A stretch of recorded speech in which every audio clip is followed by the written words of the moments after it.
adjustments today. It's a beautiful fall day, if you want to call it fall, and kind of waiting on fall to hit, in fact. Do you have anything you'd like to add, Mr. Chairman? No, let's just proceed with the meeting. All right, we'd kind of like to keep this on track and be out of here by 12:30. There's a couple of us who have, things going on, so we need to keep going. So we'll aim on getting out of here. Chairman Nicholas, you have anything you'd like to add? All right, can we have roll call, please? Mr. Chairman, I'll be starting with the Joint Appropriations. So Senator Anderson. Here. Senator Guru. Here. Senator Kinski. Here. Senator Salazar. Here. Representative Henderson. Here. Representative Larson. Here. Representative Sherwood. Here. Representative Stith. Here. Representative Walters. He has told me he is out of, so he's excused. Representative Zwanitzer. I see him. Co-Chairman Nethercott. Here. Co-Chairman Nicholas. For Joint Education, Senator Beitman. Here. Senator Brennan. I do not see her online. Excused. Senator Rothfuss. Here. Senator Steinmetz. Here. Representative Allred. Excused. Representative Andrew. Here. Representative Berger. Here. Representative Brown. Here. Representative Closton. Here. Representative Lawley. Excused. Representative Overmuller. Here. Representative Provenza. Here. Co-Chairman Scott. Here. Co-Chairman Northrup. Here. You have a quorum. All right. Senator Brennan just walked in. Okay, so I hope with this crowd, I don't need to talk about decorum. We're all going to act like ladies and gentlemen, and nobody's going to burst out, and we'll all be good. So with that, we're going to move directly to Mr. Matt Wilmarth, who will talk about the monitoring. Go ahead, Matt.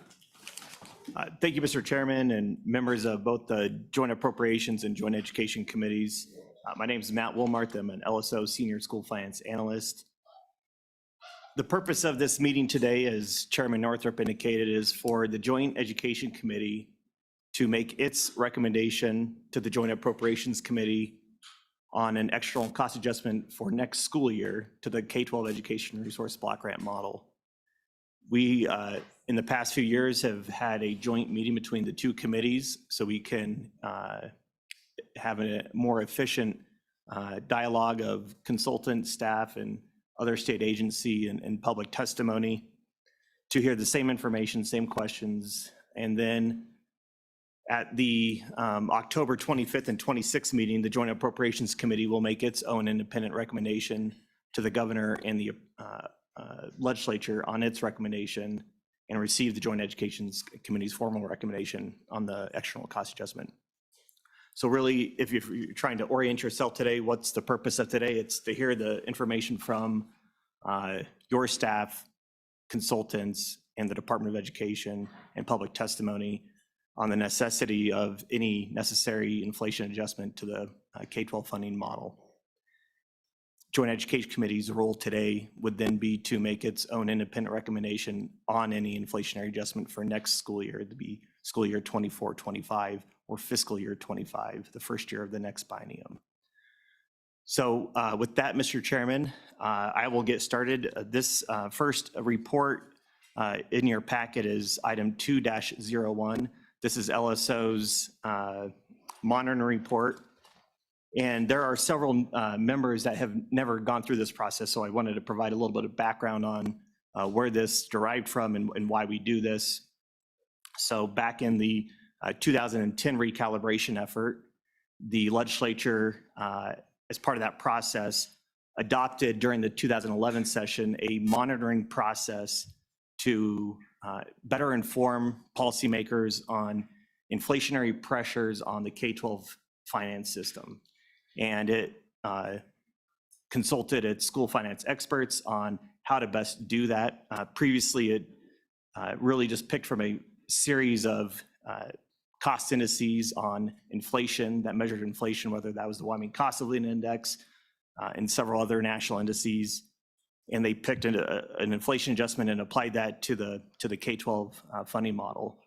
And the legislature really wanted some more robust data that evaluated cost pressures on certain components or categories of the K-12 funding model. So it's charged its consultants to identify categories of the model that could be adjusted by different levels of inflation, cost indices, and then also wanted additional information on how to measure cost pressures. And so today you'll hear from not only the LSO, but its legislature's consultant, Dr. Christina Stoddard, on the teacher labor market.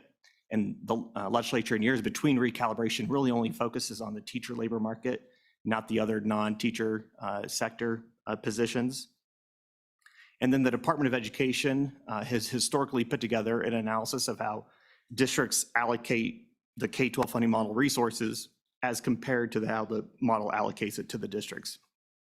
And that was initially completed by the state's consultants in before the 2010 recalibration, and the Department of Education has continued that work since that time. And so the legislature has asked for that information to be presented on an annual basis. So with that background, Mr. Chairman, I'll begin my presentation on page 2 of the report in front of you.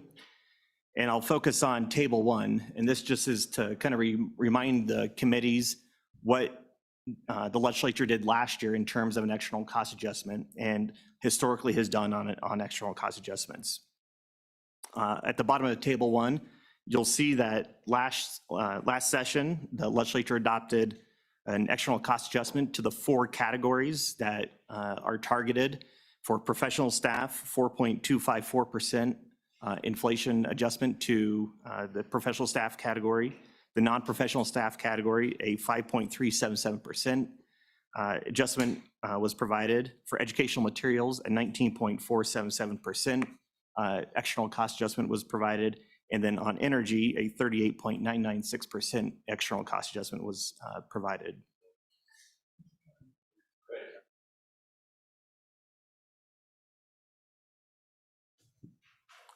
Question on the various categories. What's the weighting of the several categories?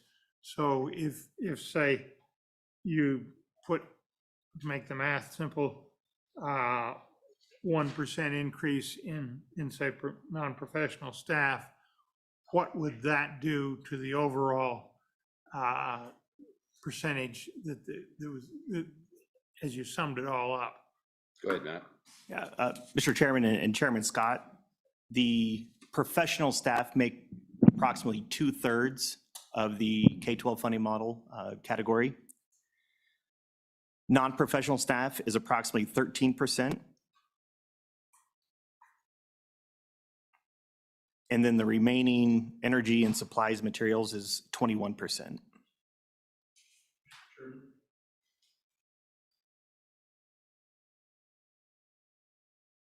Sorry. Mr. Chairman and Representative Larson, professional staff is 2/3, 66.7%.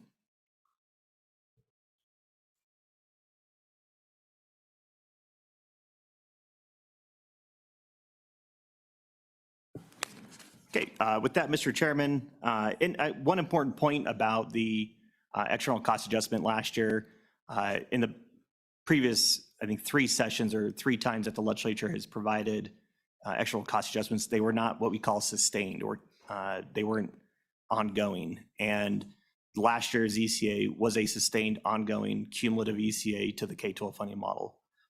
So that's an important aspect of your external cost adjustment that was provided last year. Can can I get you to elaborate a bit on what that means? Because I'm totally confused as to the effect of it's not ongoing. Mr. Chairman, Chairman Scott, for example, in school year 2022-23, if you look in Table 1, the 5.958% and the 8.935% were one time. The language within the budget bill that provided that adjustment indicated that that was only for that school year, was not sustained, not ongoing. And so it essentially was a one-time allocation of funding for that adjustment. So the difference is last year, there was no specific language that time limited that adjustment or that external cost adjustment. It is going to be sustained, part of the standard budget going forward.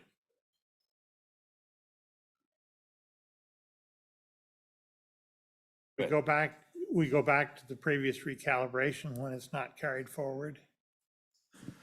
Mr. Chairman, good question. So your recalibration, how that works is, and maybe that's an important aspect I missed in my background.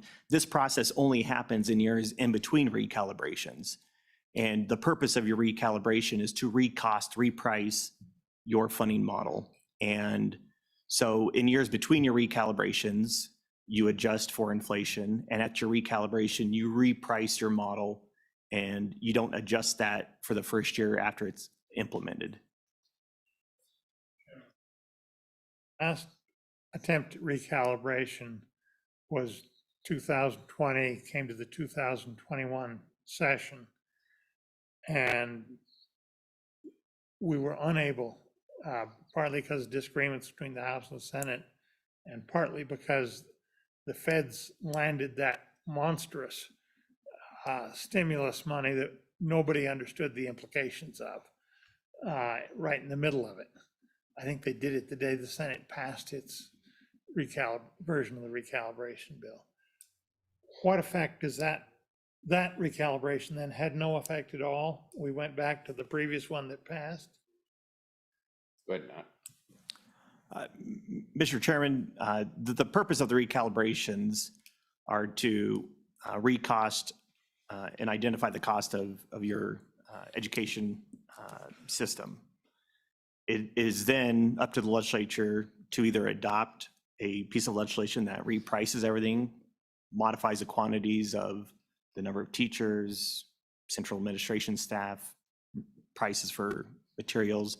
That was not adopted during the 2021 session.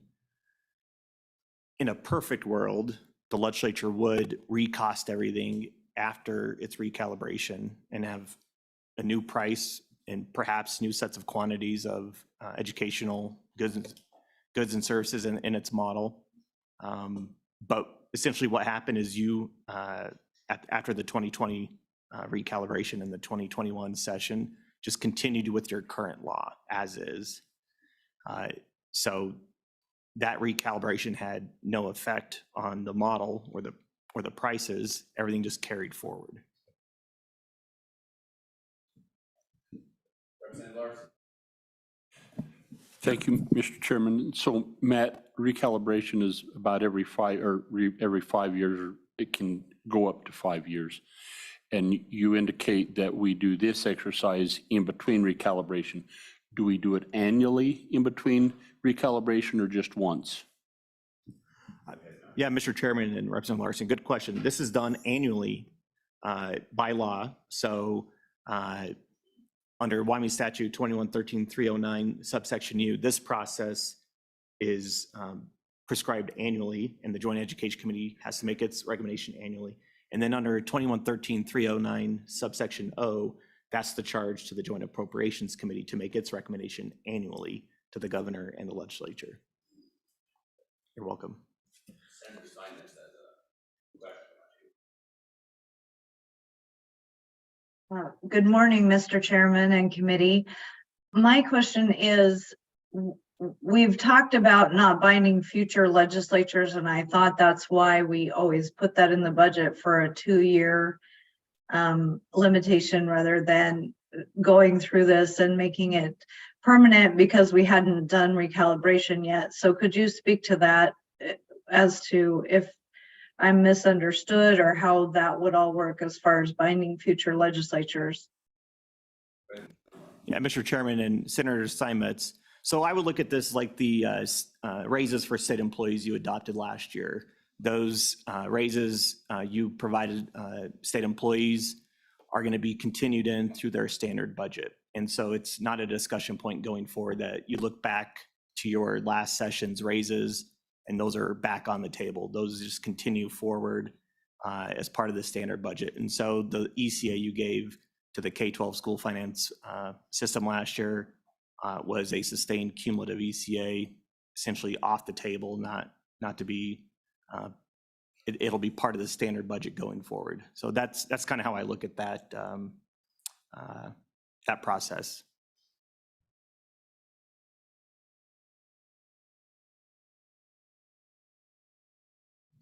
Thank you. And just to kind of clarify the question from the good senator, the primary reason that we only did one-time funding on those 2 years was because there was a difference of opinion between the respective bodies on whether or not to make it sustaining or not. And so that was essentially the compromise we came to during those two processes to basically to get funding provided for that year. That's my recollection.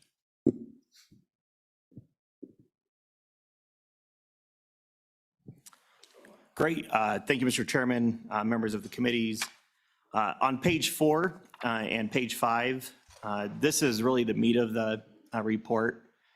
LSO has been charged by the legislature to continue to observe the difference between its consultants' recommendations from the prior recalibrations starting in 2005 forward and its current funding levels. And so we put together an analysis that compares the total funding as if the legislature were to fund under the consultant's pure recommendations from its recalibrations, and then also what has actually taken place under current law. And so, Mr. Chairman, on page 5 in figure 2 and in table 2, we identify the total funding levels under the legislature's consultant evidence, what we call the evidence-based model, and then the statutory model, which is what's being funded under Wyoming law. And historically, between school years 2006-07 to approximately 2016-17, the legislative or the statutory model had a significant difference between what the evidence-based model called for in terms of total funding. And it had a higher level of funding than what its consultants had recommended. Beginning in school year 2017-18, that difference shrank for various reasons, changes to the K-12 funding model. And beginning in the 2000 and 2021 school year, after the or during the 2020 recalibration, the difference between the evidence-based model and the statutory model reversed. And at that point, the total funding recommended from the legislature's consultants exceeded what the legislative model's current total funding is. And so the purpose of this figure and this table is to identify what that current difference is, and then estimate for next school year, the school year 24-25, what the total difference is with and without an ECA. So what we have done in school year 24-25, we've extended that forecast under the evidence-based model, assuming that the evidence-based model is inflated based upon the cost indices that have been recommended. And then the difference between that and the statutory model has increased, as you can see, by approximately $68 million. And under the statutory model, we don't presume any ECA until the legislature acts. And so you see that difference increase from $30.2 million this year up to approximately $98 million next year. The reason for that is we have inflated the evidence-based model by the recommended cost indices. We have not done that same process to the statutory model because we don't want to presume that the legislature will adopt those specific cost indices. So, Mr. Chairman, on page 6, I provided a table that illustrates the amount of the inflation adjustment to both the evidence-based model, and then if those same adjustments, those same cost indices were to be used for the statutory model, it's slightly different, $68 million as opposed to $69 million under the evidence-based model. But that gives you an idea of if you were to adopt the same cost indices or the inflation adjustments that are presumed under the evidence-based model, it would cost approximately $68 million next year.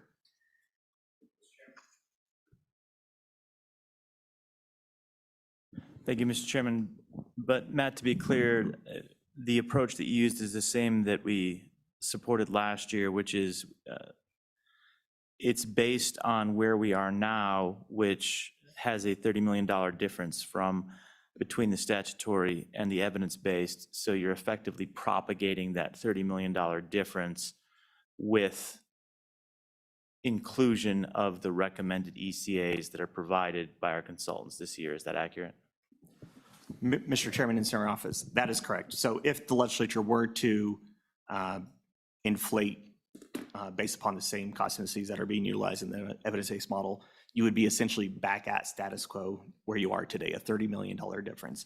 And that $30 million difference is really differences in the salary portion of your model, your professional and non-professional staff. And that is a whole host of reasons. It's different quantities of teachers and staff across different areas. And those are decisions that the legislature has made historically, where legislature has smaller class sizes, for example, than what your consultants call for. We don't need to get into details and weeds today on that, but the real difference in that cost is on the salary side. It's not on the non-personnel side. And Mr. Chairman, quick follow-up on that. Do you have prepared numbers that would basically zero out that differential on what the ECA would be, which I assume needs to go towards the professional staff calculation and the non-professional staff calculation, as I understand it, what those would be to appropriately bring the evidence-based model into an equality position with the statutory model? Yeah, Mr. Chairman and Senator Office, if you look in Table 3, the estimated difference or the estimated cost of the professional, non-professional ECAs is approximately $30.3 million, which is about the same as the total difference between the two models. What I would recommend, or the easy math there, is you would double the professional, non-professional ECAs.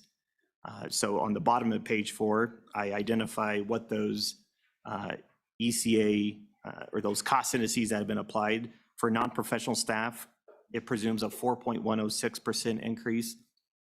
You would call it 8%, essentially 8% for non-professional staff, and then professional staff 3.871, approximately 7.9%. Thank you, Mr. Chairman.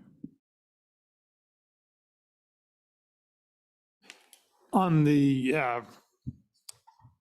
as I understood from your explanation, we're focusing for salaries, we're focusing really on the teachers at this point. And that's what the presentation following aimed at. If we give a ACA that's aimed at staff, it just goes into the block grant, doesn't it? Can we dictate it under the current system to just teachers, or does it just go into the block grant? Go ahead, Matt. Mr. Chairman, historically, the legislature, if they provide a national cost adjustment, they put it within the block grant. But there's nothing that prohibits you from isolating that cost or that amount and allocating that separately to each individual district and require them to apply that to salaries. This legislature has done in the past bonuses, a separate allocation or appropriation for bonuses that must be allocated to staff for that purpose. It would be a little awkward if you sustain an ECA and you keep it outside the block grant, because that would be part of the standard budget going forward. Money's fungible across districts, so they can, that small amount out of the $1.6 billion it may or may not have any real effect. But you could certainly isolate that and require it to be spent on salaries.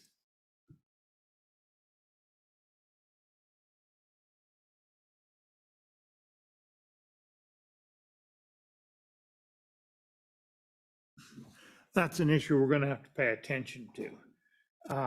Because there's, in one of the charts, I think that Dr. Stoddard will have, there's an indication that compared to the model, the administrative side of the house and the school districts is doing a lot better than the teacher side. And if we're concerned about particularly teachers as a result of working this ECA, we may have to take precautions to make sure that's where it goes, Mr. Chairman. And Mr. Chairman, just to clarify, I think that might be within the Department of Education's materials that compare the model salaries for all positions compared to actual. Go ahead, Representative Larson. Thank you. Matt, it seems to me, based on what Senator Scott said, that that's a delicate thing to do in dictating. It seems like if you were going to dictate that this money had to be used for a specific purpose within the block, then you flirt with how that's administered moving forward within the block. It seems like you'd almost have to do that money outside the block to do specific targeted, for example, just teachers, because if you put that within the block, you're taking that flexibility away from the districts that the model was intended to allow. Am I seeing that incorrectly? Mr. Chairman, Representative Larson, I think so. You know, the more granular you dictate it to districts, it becomes a lot more challenging for them to administer it and even to report on it.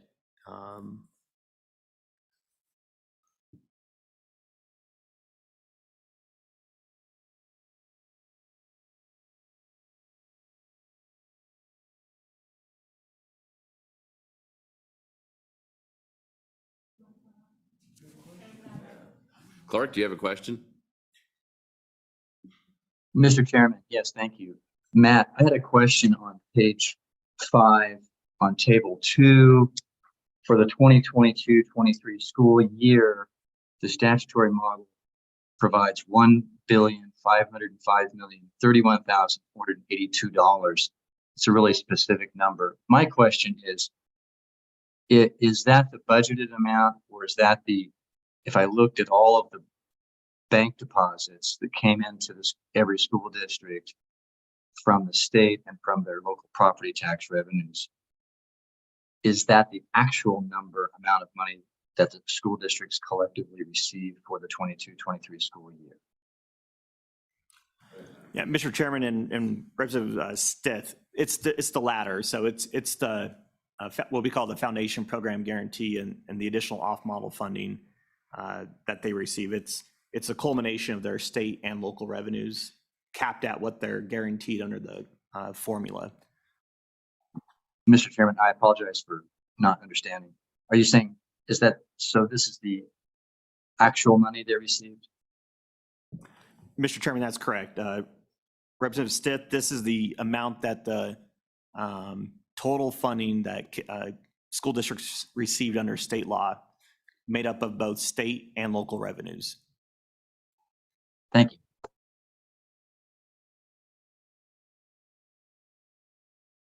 Thank you, Mr. Chairman. I'll move to page 7.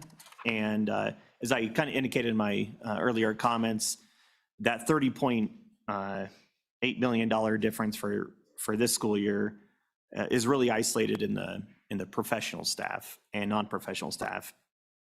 Page 7 identifies the differences by non-personnel components for both education materials and energy. And table 4 illustrates that for each of those components. You can see at the bottom of table 4, for school year 23-24, that difference is that the statutory model funds approximately $250,000 fewer than what the evidence-based model does in total.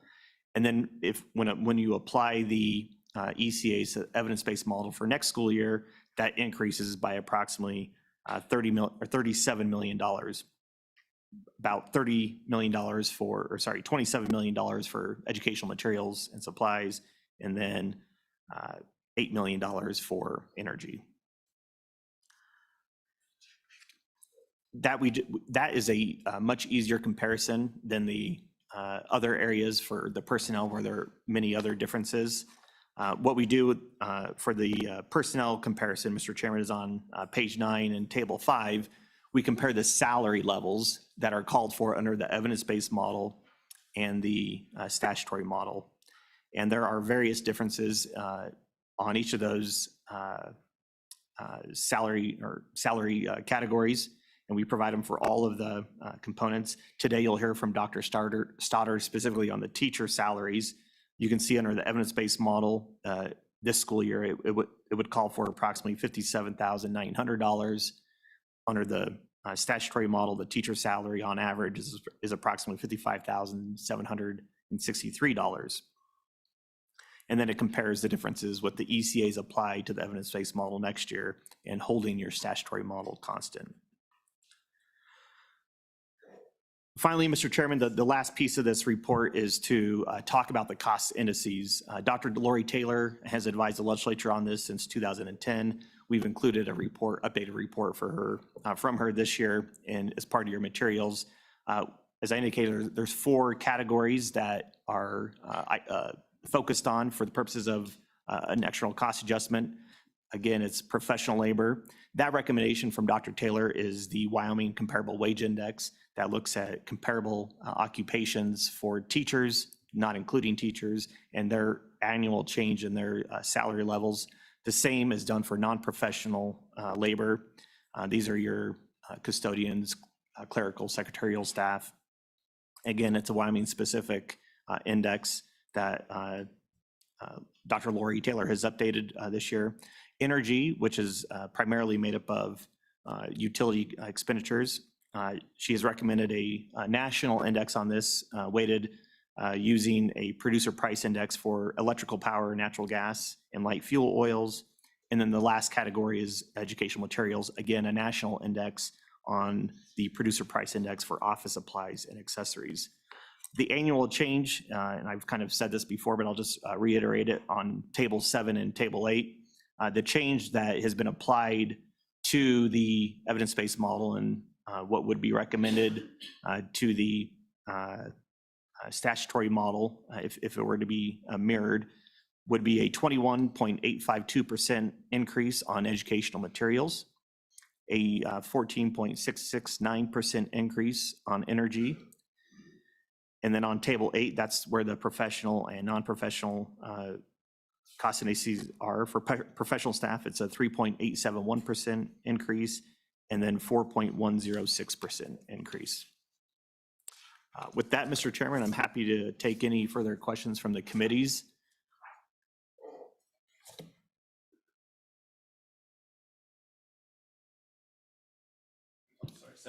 Thank you, Mr. Chairman. Mr. Wilmarth, on the educational materials, within that component, instructional materials, does that take into account the going from actual textbooks to basically everything being online now? Or are we still factoring in that we're assuming kids are receiving textbooks instead of everything being on a tablet or a Chromebook? Is that accurate? Yeah, Mr. Chairman, there are 2, you bring up a point I wanted to highlight as well. 2 separate categories for kind of what you discussed. Technology would be the purchase of Chromebooks or computers for students and staff. That is a separate component than instructional materials. Instructional materials is a separate component that is inflated. There is one category that does not get adjusted under either model, and that is the technology equipment cost. That is held constant at $250 per student, and that is not subject to an external cost adjustment. Does that answer your question? What, Mr. Chairman? Go ahead. Kind of, but does the evidence-based model still rely on the price of textbooks is what I'm after, because in anecdotal evidence, I'm seeing my kids don't bring home books. They don't have books. But does the model assume that they are? Mr. Chairman and Senator Byman, I think it's a combination of both. So under the evidence-based model in the 2021 recalibration, they did look at the purchase of materials, both digital and non-digital. And yes, that assumption includes both of those types of materials. Mr. Chairman, yes, thank you. Matt, looking from 2011 to 2012, we just don't see the sharp increases in education materials and energy that we see in the last 2 years. Really significant. We kind of understand with this statewide conversation on energy pricing in utilities that we're facing, we kind of understand that. But I've not seen anything that explains why the education material increases are as sharp as they are. Will we hear that later, or can you share that with us? Yeah, Mr. Chairman, and I will defer to Dr. Taylor. She's online with you this morning, so maybe she can touch base and see what she's observed in that cost index. Thank you, Mr. Wilmarth, members of the committees. I think that what we're picking up here with the office materials producer price index is some of the COVID hangover with respect to supply chain issues on paper and paper goods, on the various office supplies. So whatever you would supply your office with is what's being picked up here. And so it's not an index that is specific to the education sector, but it is very highly correlated historically with the Bureau of Economic Analysis index for educational materials. They produce that annually. The most recent data available there is from 2021. But because it tracked the office supply producer price index so nicely historically, we use that to provide the state of Wyoming with a more up-to-date measure of what's going on with office supply costs nationwide. And presumably because, you know, the suppliers to Wyoming are going to be shipping product from all over the country, that national price level is a good measure of the price pressures facing Wyoming school districts with respect to educational materials, office supplies.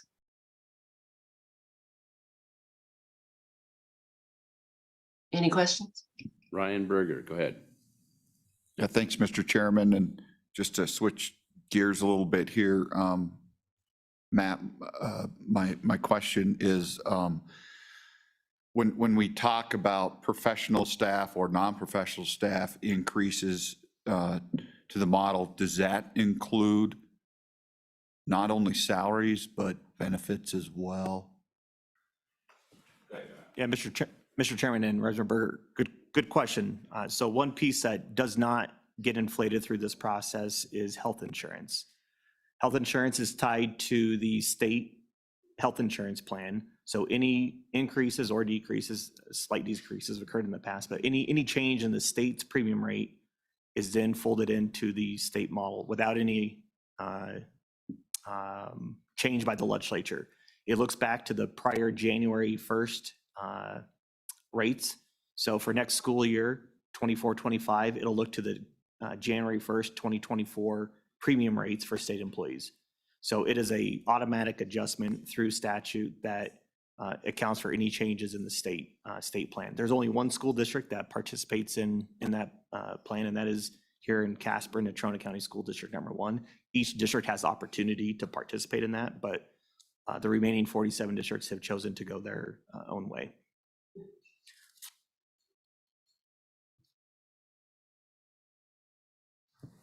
And Mr. Chairman, the other pieces of benefits, Social Security, Medicare, they would be a percentage of whatever the salary increase would be if that were to occur.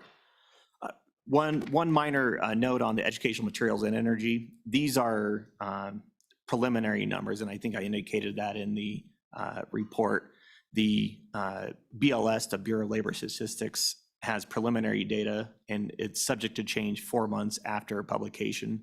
So the last 3 months that have been utilized in updating these have still not been finalized, and I don't anticipate those to be final until sometime in November. So when that happens, very slight changes may occur, but that's just a caveat I always wanted to provide on those amounts. So if the legislature does want to adjust those, we always put in the caveat or use those as the amounts. We always put in the caveat that they may change slightly due to finalized published data from the U.S. Bureau of Labor Statistics.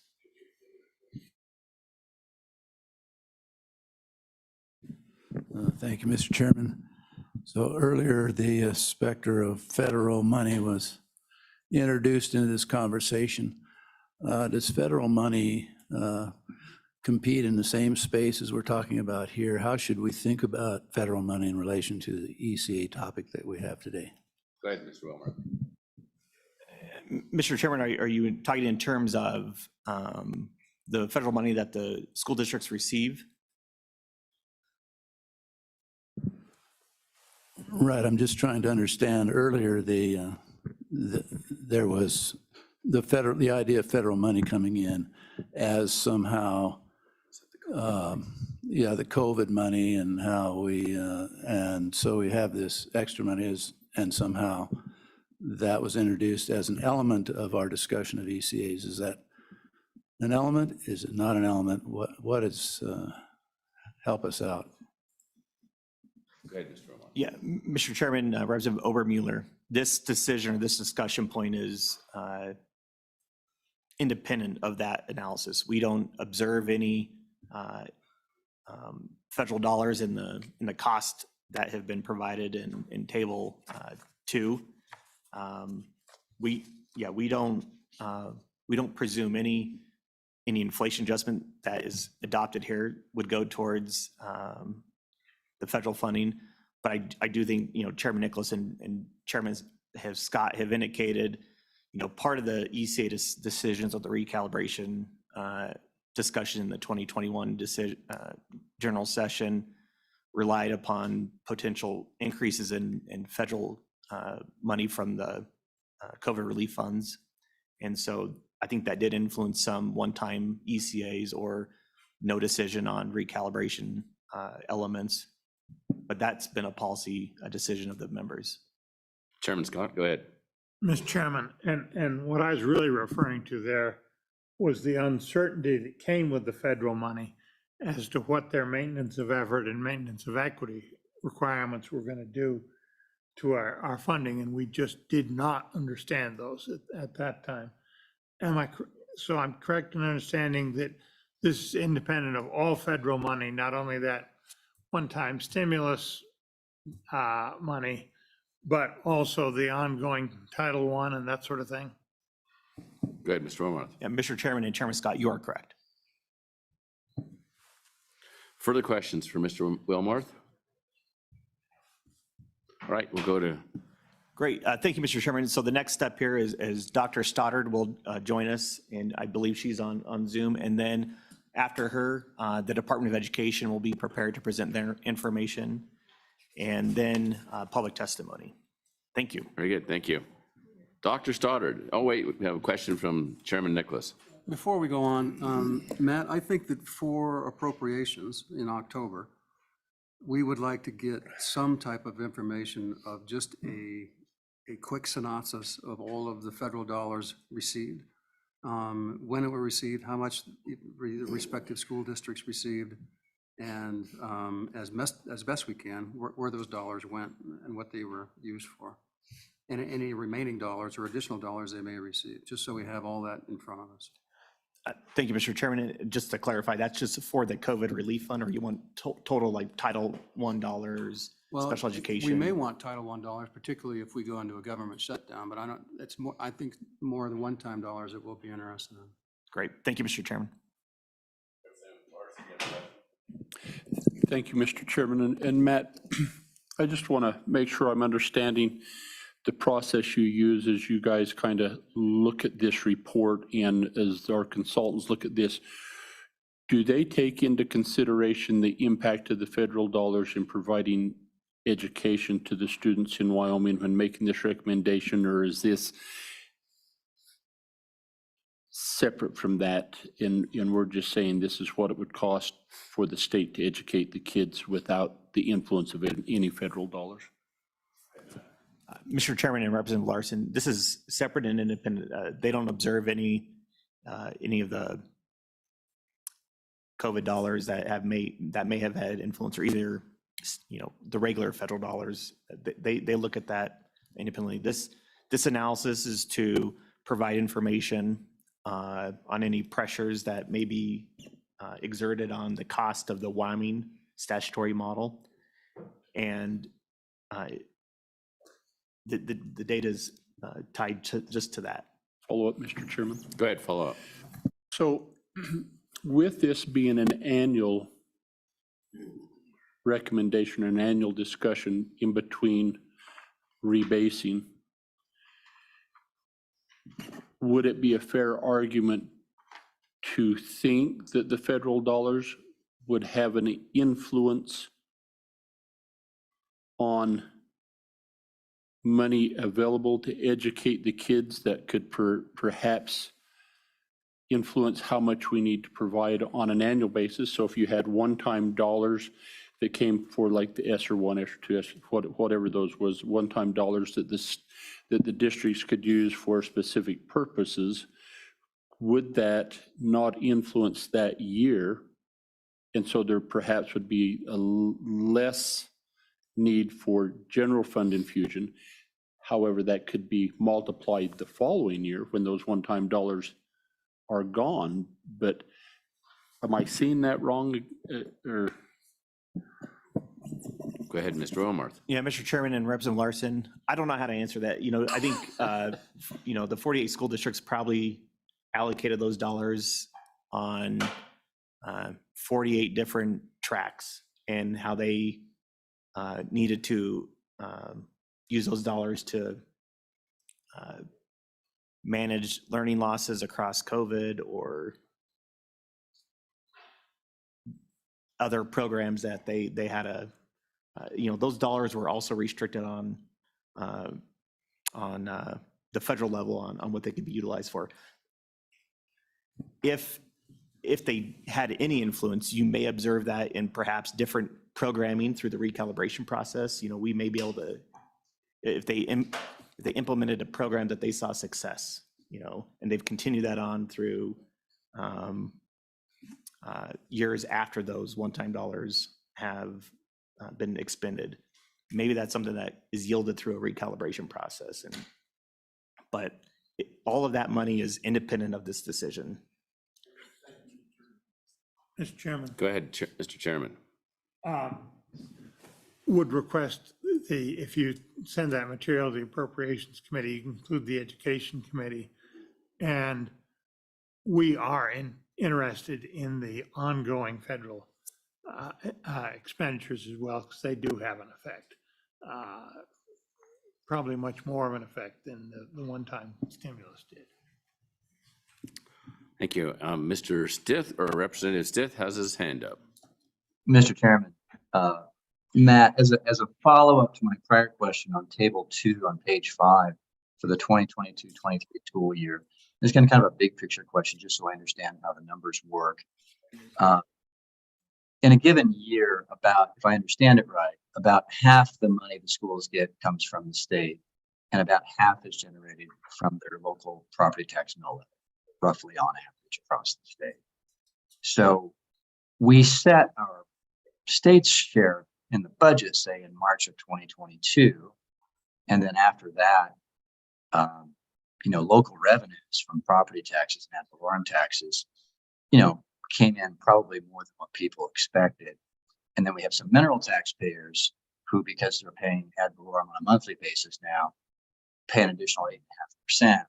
So my question is the effect of local revenues being higher than expected, for example, does that just mean that the state's contribution to the schools is reduced by a proportionate amount? Or where does the extra money go that when you have local revenues that come in? Go ahead, Mr. Wilmarth. Thank you, Mr. Chairman, and I'll just repeat the question in case somebody didn't track it and make sure I'm tracking it. Really, you're asking, the legislature sets its budget, and how does it account for changes in property tax revenue from both mineral and non-mineral?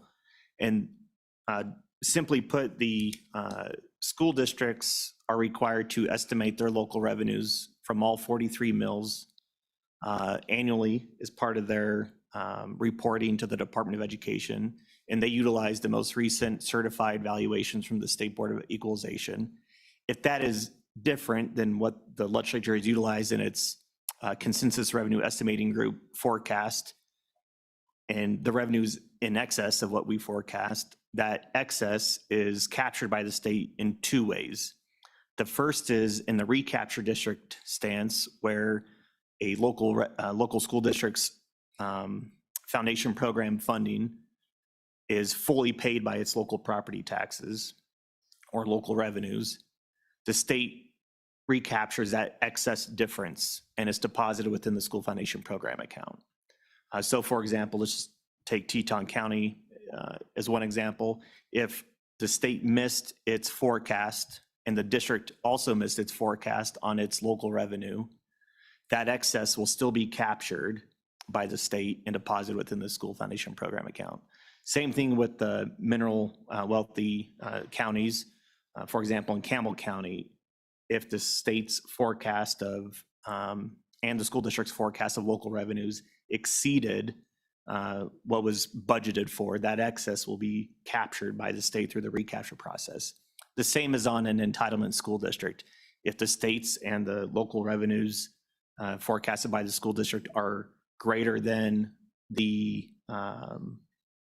forecast, then the state will pay less money to those school districts, and that reduction in payment will be reverted back to the school foundation program account. But regardless, whatever the formula is under the K-12 model, the district will get that. Any excess revenues are either reduced from expenditures or recaptured in a payment back to the state.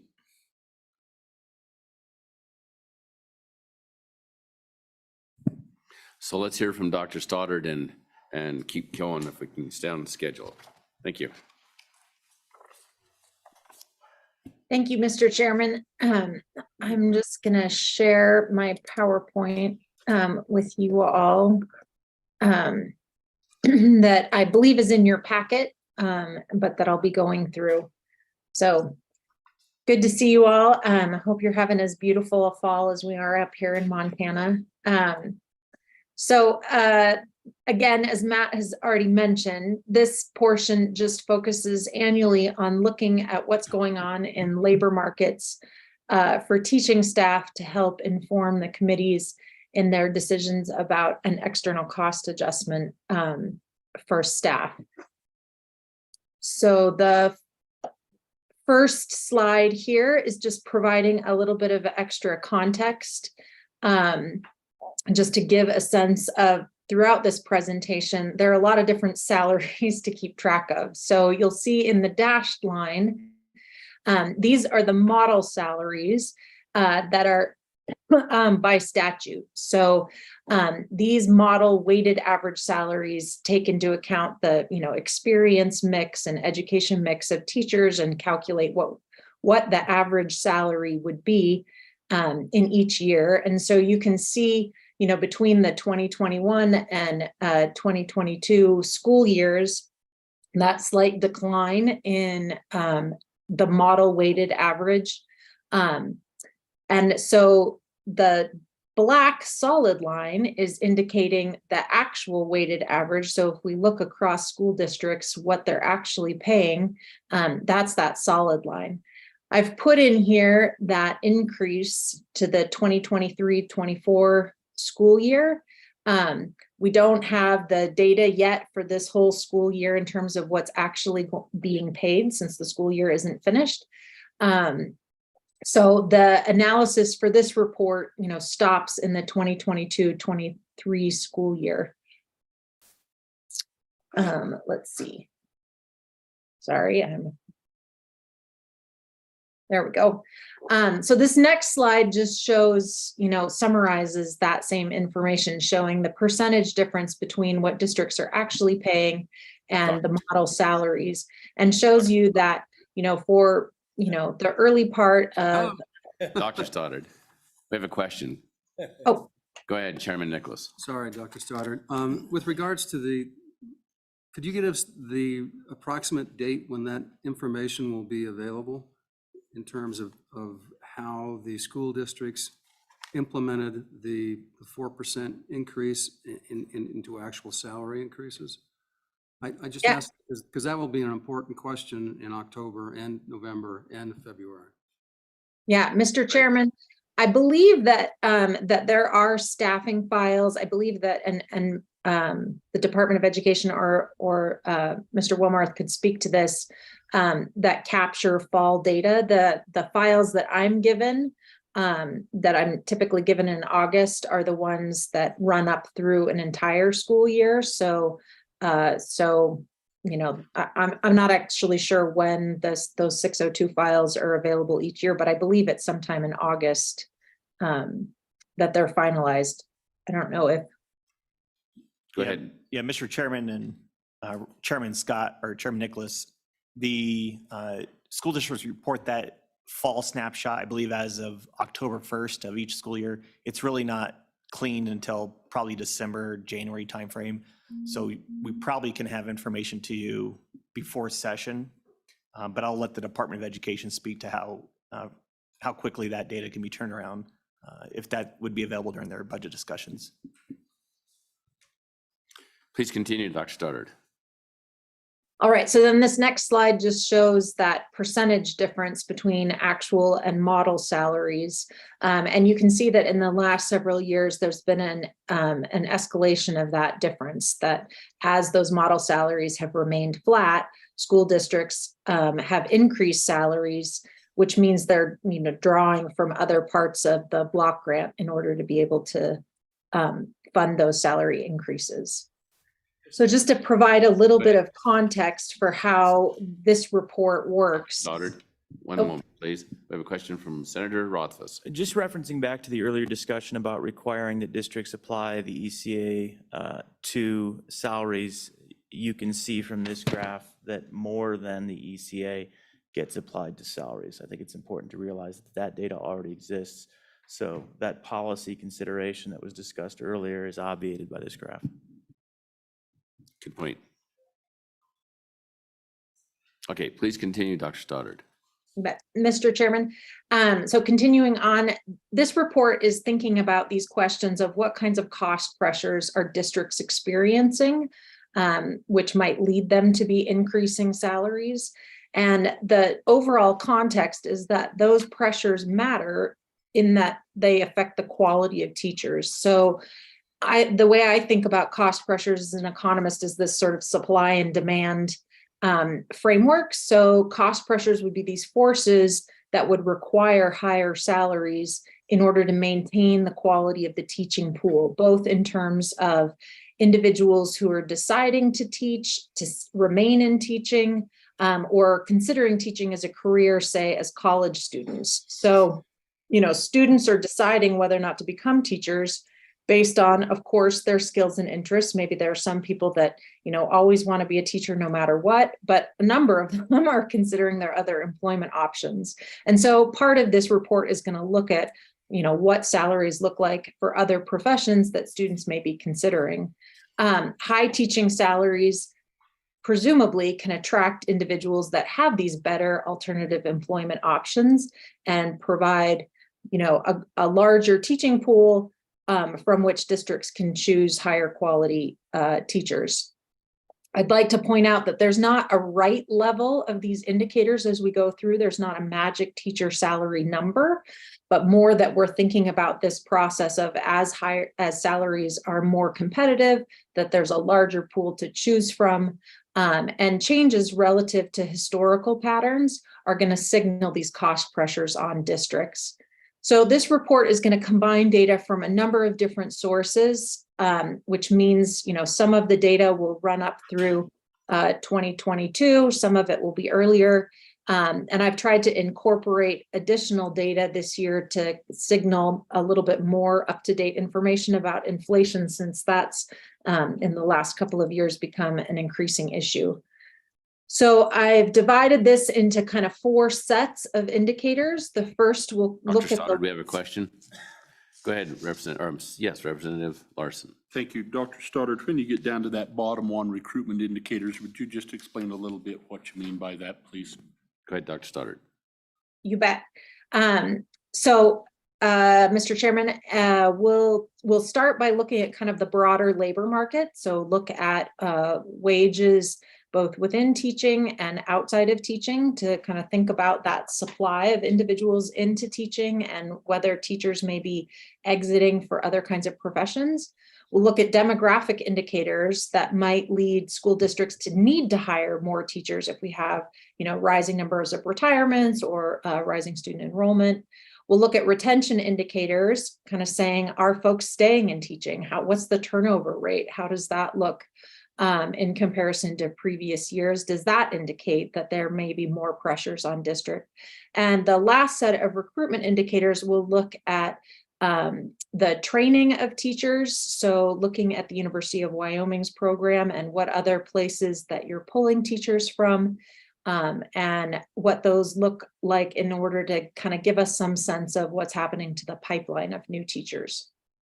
Does that answer the question about recruitment? Yes, it does. Thank you.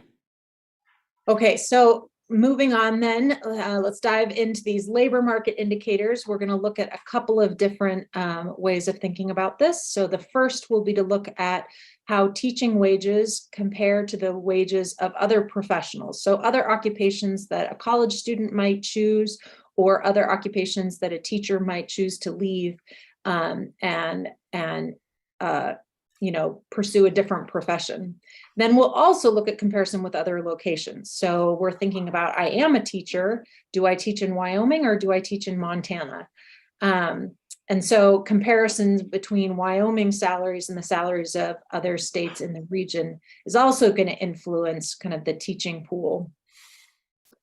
Then, like I said, we'll go on and talk about these demographic indicators.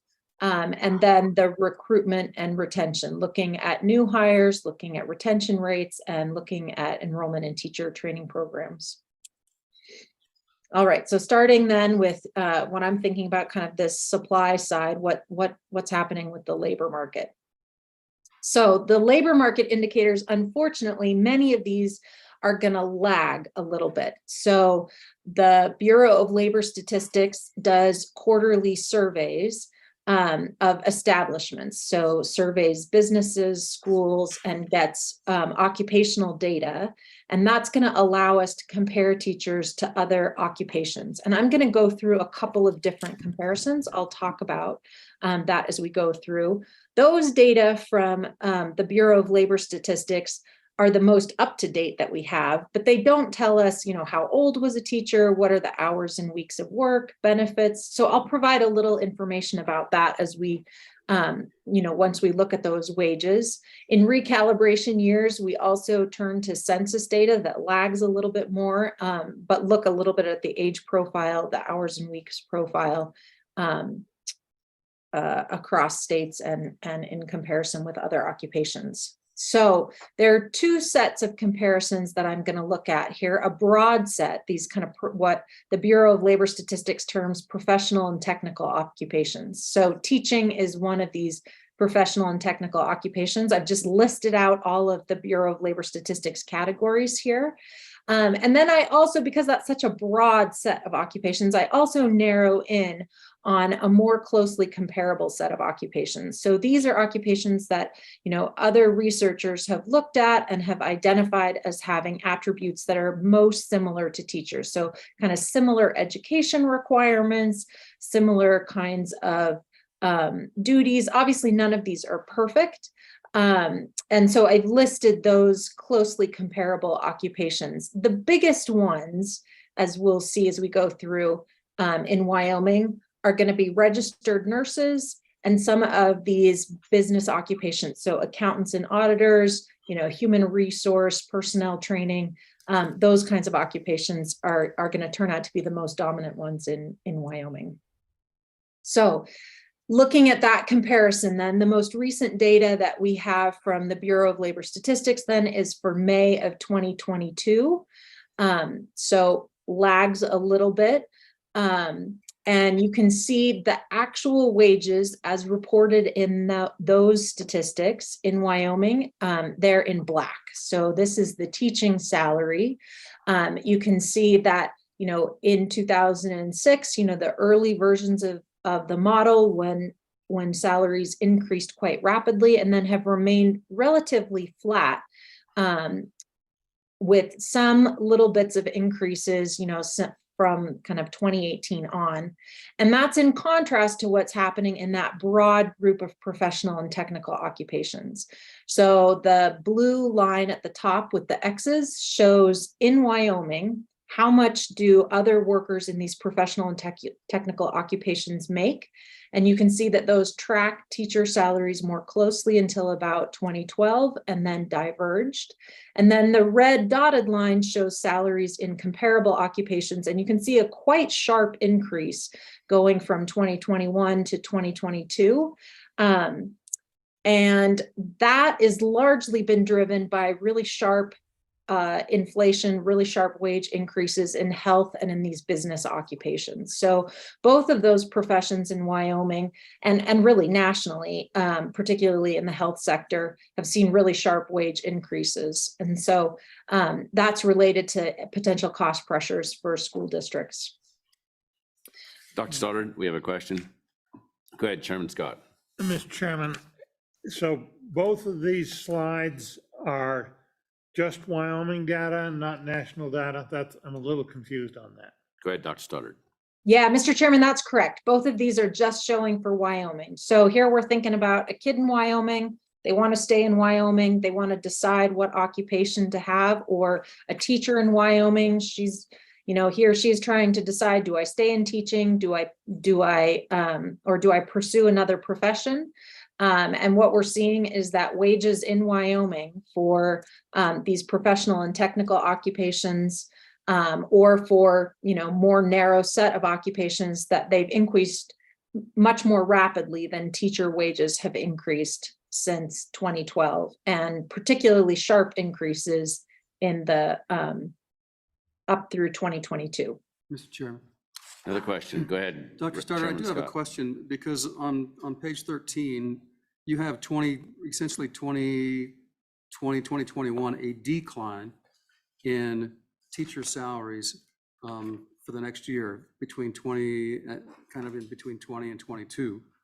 And I'm wondering how you get an actual decline in wages. And the only way that can happen, I presume, is if you have senior folks retiring and new teachers coming on.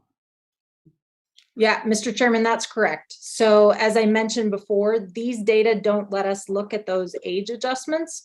They're just looking at, the Bureau of Labor Statistics surveying school districts in Wyoming. What are you actually paying? What's the average salary? So yes, that's also true for comparable occupations, so for both professional and technical occupations, other ones, we're not looking at any kind of adjustment based on seniority or any of that. So that's important to remember as a caveat here. But unfortunately, that's the most recent data we have if we're trying to look on an annual basis of what's happening to cost pressures. Mr. Chairman, sorry, Representative Brown has his hand up as well. Excellent. Thank you. Representative Brown, your question? Thank you, Mr. Chairman.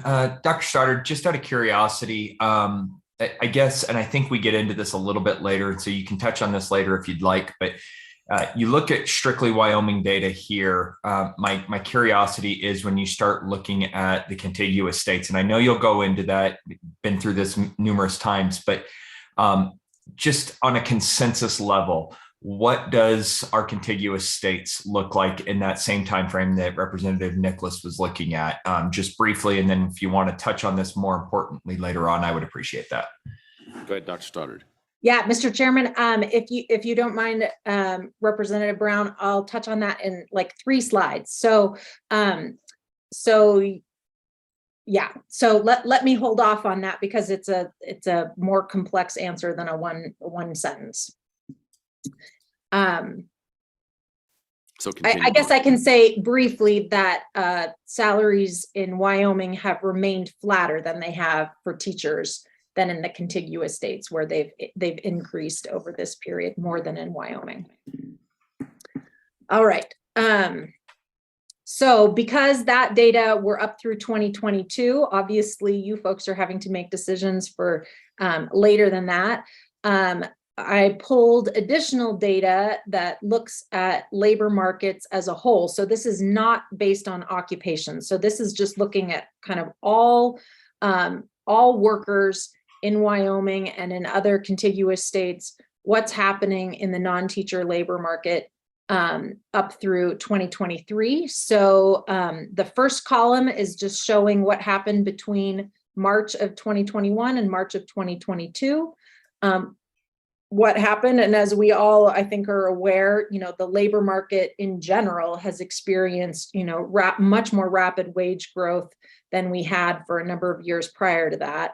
And then what's happened in this last year. So you can see that in Wyoming, particularly between 2021 and 2022, a pretty sharp 11% increase in average weekly wages for workers in Wyoming, continuing on into 2023. So We have about another question, Dr. Stoddard.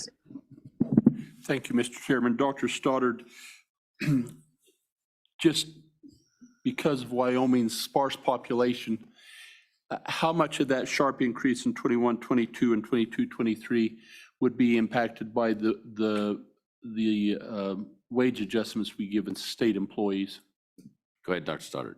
Yeah, Mr. Chairman, potentially some of it. For sure. Now, this is looking at all workers in Wyoming, but particularly when you look at, these non-teachers, some of those are going to be related to, when we look at non-teachers in these professional occupations, certainly some of that may be related to, salary increases for state workers. I don't have offhand the percentage of workers in Wyoming that are state employees, but certainly those workers are included in this.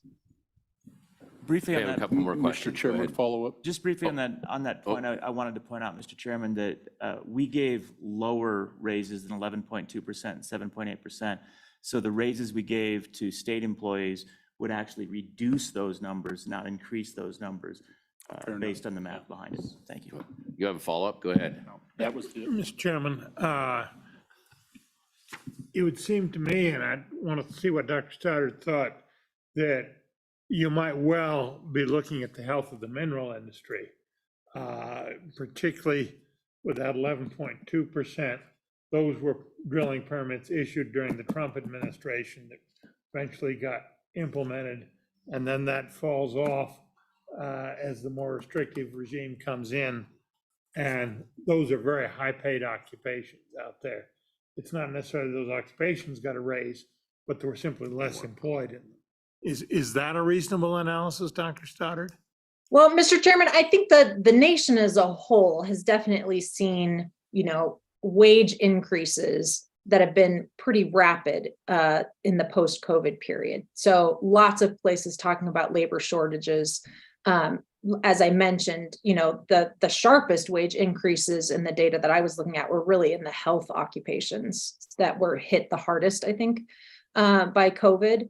So you've also, if you're kind of thinking about, the minerals industry, that's one reason why I include North Dakota, even though it's not, exactly adjacent, but because it has a similar economy in terms of, oil and gas and minerals. And you can see Wyoming's was even more rapid. I mean, these are always, these always change a little bit from year to year. But so from the 2021 to 2022 period, the change in weekly wages in Wyoming was, particularly rapid.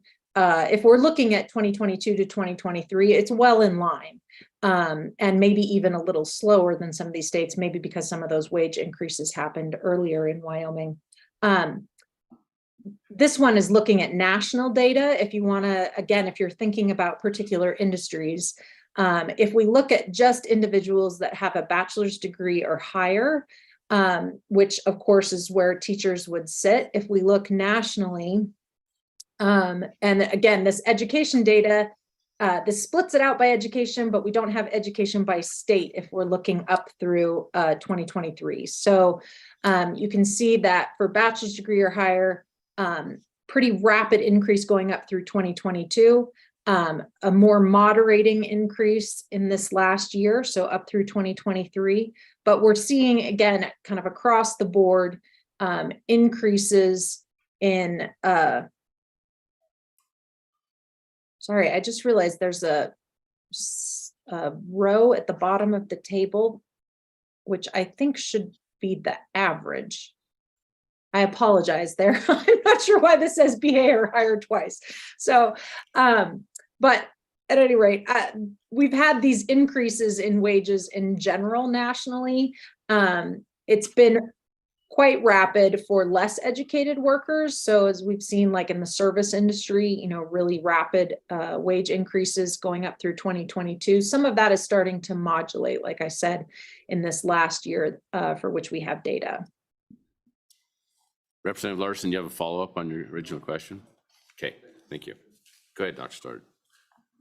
So Mr. Chairman, and referring back to how does Wyoming look in comparison to other states, this chart is looking at the ratio between teachers' wages and the wages of other workers. So in other words, you know, these were the figures that I gave you before. If we look at the ratio of these teacher wages, that black line to the blue line, so kind of what percentage of the average professional and technical worker are teaching wages, and then we compare that in Wyoming and with other states. That's what this graph is showing us.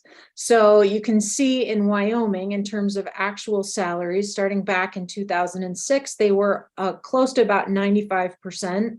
Teaching wages were close to about 95% of the wages of other professional and technical workers, and that has declined over time and now sits at about 82%. So as of 2022, the average teacher in Wyoming was making about 82% of what the average professional and technical worker was making.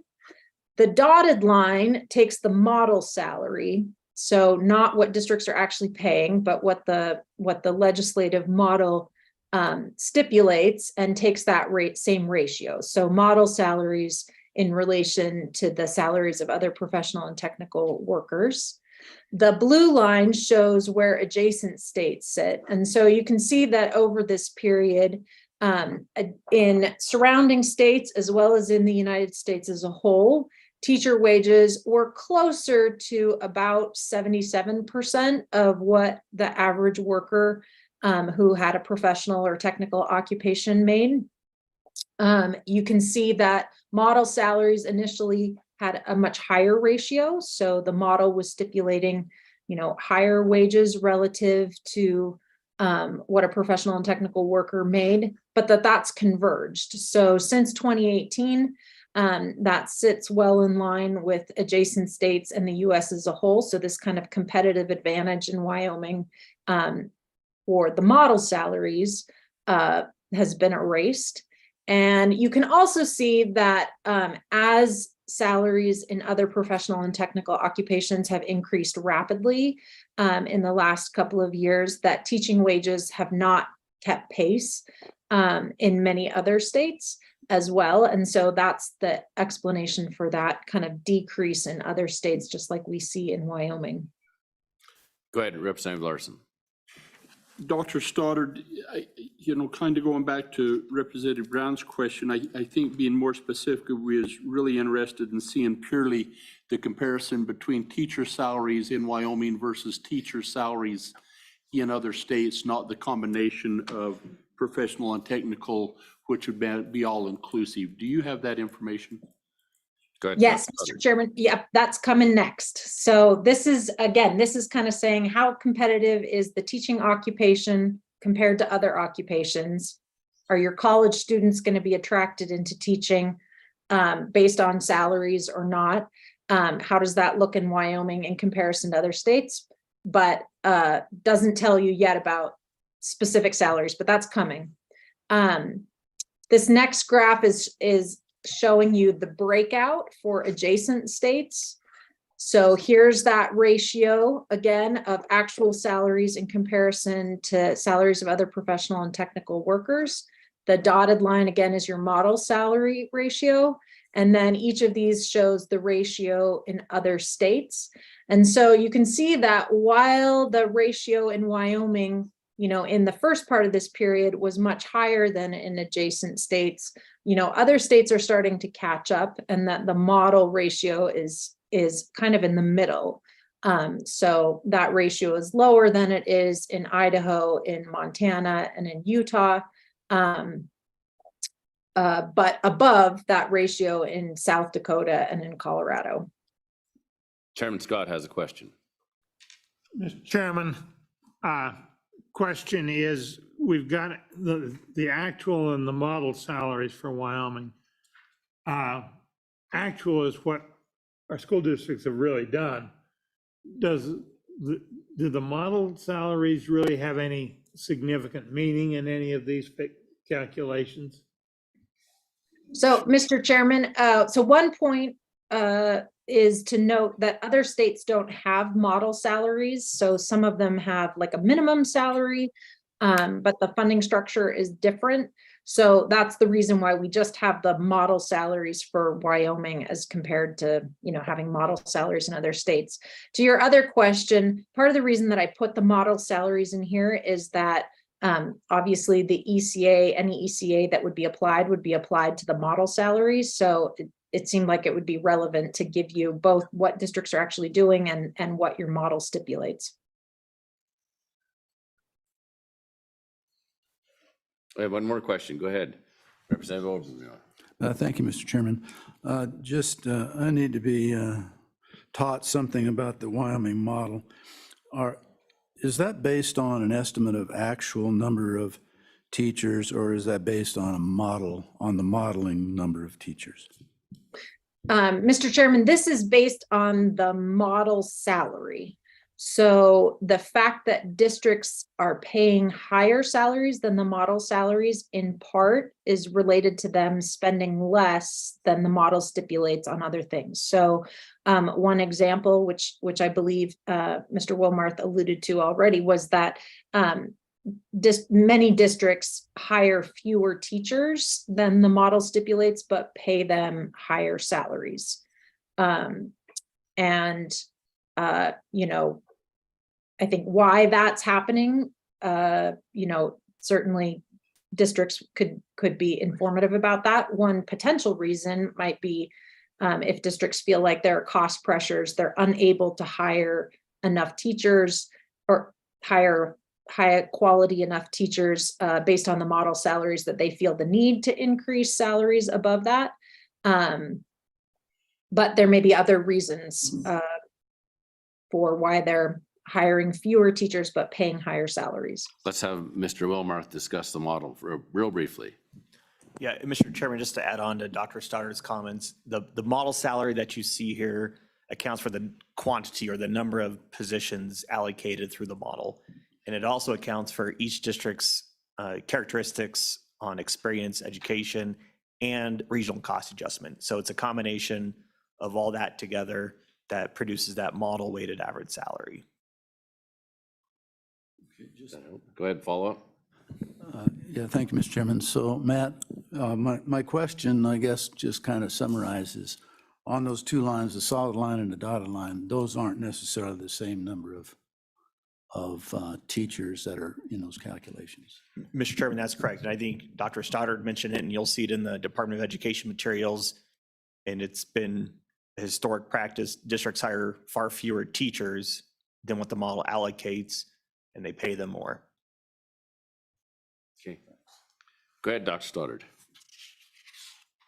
So one question that sometimes comes up, in talking about this ratio is sort of like, what's the right ratio? And noting the fact that, teachers both in Wyoming and in other states do tend to be paid less than other professional and technical workers. And part of that is likely related to the fact that hours and weeks of work differ.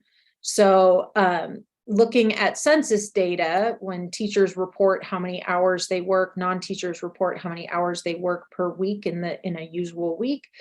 Those hours of work tend to be quite similar. So 44 hours per week reported on average by teachers, 45 hours per week reported on average by non-teachers. But obviously teachers have fewer weeks of work. So in Wyoming with 185 contract days, that works out to about 37 weeks of work. Most teachers, when you look at the census data and they say how many weeks they work, most of them report 40 weeks per year. So, the 37 weeks of work, but also, weeks in the summer spent preparing or in other activity that they view as related to work. The National Compensation Survey, again, a survey by the Bureau of Labor Statistics, looks at private industry workers, and for them, vacation days tend to vary based on experience. So if we're looking at folks who have worked for at least 5 years, they tend to have somewhere between 15 and 20 days of vacation. So we could say, okay, well, then a private worker tends to work 48 to 49 weeks per year, based on holidays and vacation. They have some time off. Teachers tend to work between, let's say, 37 and 40 weeks per year. And so if we take that ratio, we're getting a ratio of about 76 to 83% in terms of weeks of work. So looking at a ratio, as we saw, back here, currently the ratio in Wyoming is about 82%. The model ratio is at about 77%, that lies within kind of that range in terms of, how much are teachers working per year in comparison to other workers. So there was a question earlier this summer about benefits and what benefits look like for teachers in comparison to other workers. So I pulled some information on employee compensation. This is as of March of 2023. What the benefits look like for teachers. The Bureau of Labor Statistics breaks this out for all management, professional, and related occupations, and then they provide teachers and registered nurses. So this is national data, but gives you a sense of how benefits compare for teachers and other occupations. And so you can see that for teachers, benefits related to paid leave and supplemental pay tend to be lower. Benefits for insurance and for retirement and savings programs tend to be higher. The legally required benefits related to Medicare and Social Security are lower, obviously because of Social Security. So total benefits for teachers do tend to be a little bit more generous than other professional occupations, about on par with registered nurses. So again, this is looking at national data, but gives you a sense of how benefits compare for teachers as compared to other occupations. Mr. Chairman, Representative Stith has a question. Go ahead, Representative Stith.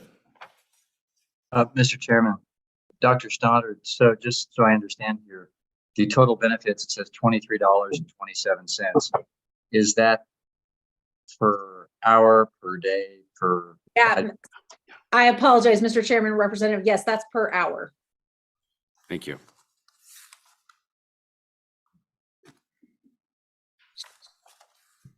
So moving, yes. So moving on to labor market indicators that look at, I believe there was a question about this earlier about how do teaching wages in Wyoming compare to teaching wages in other states. This data comes from the National Education Association. They do a survey of state education agencies and also look at contracts negotiated between teachers unions and districts. And so this will tell us something about how attractive is Wyoming as a teaching profession in comparison to teaching in another state. So again, I've included in black here the actual salaries as reported to the NEA. The black dotted line is showing those model salaries. The blue line at the top with the circles is showing what salaries are for the average teacher in the United States. And then the orange line is showing what average teachers are in adjacent states and North Dakota. So you can see that in general, salaries in Wyoming tracked US salaries, the average up through about 2015-16 school year. Since then, teaching salaries in Wyoming have not grown at the same rate as teaching salaries in the US as a whole. You can also see that Wyoming salaries were quite competitive. There was a fairly large premium between Wyoming and adjacent states. There continues to be a premium. So on average, teachers in Wyoming are paid more than teachers in adjacent states, although as we'll see that varies by state, but that those model salaries now lie below the average salary paid in adjacent states. So again, this data runs up through 2022-23. I just put in as a dot the model average that reflects the 4.25% ECA. So there's the dot of where Wyoming's going. And so you can see that that model average has increased. What's going to happen in adjacent states isn't, we don't have data on that just yet. So this graph is then breaking that out for each of the adjacent states. So we can see that for the first time, since I've been doing this series, that we now have other states that are surpassing the average salary of Wyoming. So in this last year of data, so up through 2022-23, salaries in Utah on average now exceed salaries in Wyoming, as well as salaries in Colorado. So both of those are above. Salaries in Wyoming still are higher than in the other states in the region. You can see model salaries now are only lie above the salaries in South Dakota, that they're below all of the salaries of states in the region, with the exception of South Dakota. So this again just tells us something about the average. Obviously, districts' individual salaries vary some. And so this year, in response to questions by the committee, I did a little bit more work trying to look at how do districts in Wyoming individually compare to districts in this state, or sorry, in other states. So this is kind of a new graph. And so let me just talk it through for a minute here. So these white bars are showing the percentage of districts that are paying different salary levels. So we can see, here's Teton County at the top as the highest paid district in the state. And you can see that all of the salaries for districts in Wyoming for the 2021-2022 school year lie above $50,000. If we look at adjacent states, so not all of them provide this data in a public way that I could access. So Colorado, Idaho, North Dakota, South Dakota, and Utah, post district salaries. The latest data some of those states posted for was 2021-2022. So just as a reminder, that would be looking back a couple of years on this graph. So looking at this position here. So, and you can see, you can see that most of these adjacent states have much more dispersion in their salaries. So there were a few districts in these adjacent states that had salaries that were as high as some of the highest paid districts in Wyoming.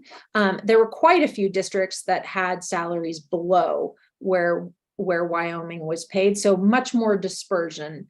The model in Wyoming really kind of cuts off the number of districts that have really low salaries. And so, because you might be interested, if you want to look at, the very highest paid districts, so here is what Teton County actually was paying in the 2021-2022 school year. This gives the model salary for Teton County based on the regional cost adjustment. And then this shows that there was a couple of districts in Colorado that paid more in 2021-22, but other districts in these other states were below those top paid districts. If we look at the top 10% of districts, we can see that there Wyoming was a little bit closer to several of these other states. So the high end, the way I interpret this is the highest paid districts in Wyoming are competitive with the highest paid districts in other states. They're more similar. As of 2021-2022, competitive. The bottom paid districts in Wyoming, though, do much better than the bottom paid districts in other states. As I mentioned, that data is now a couple of years back. Only Colorado and Idaho had posted their data for 2022, 2023.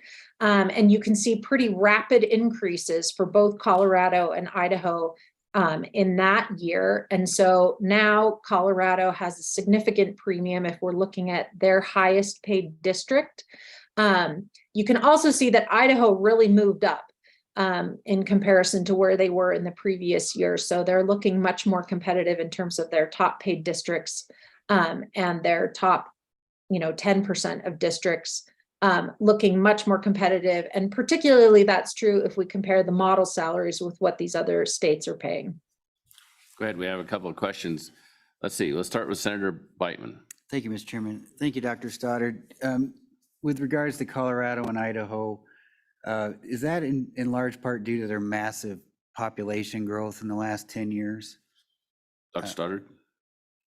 So, Mr. Chairman, I couldn't speak to exactly why those salaries have increased so rapidly.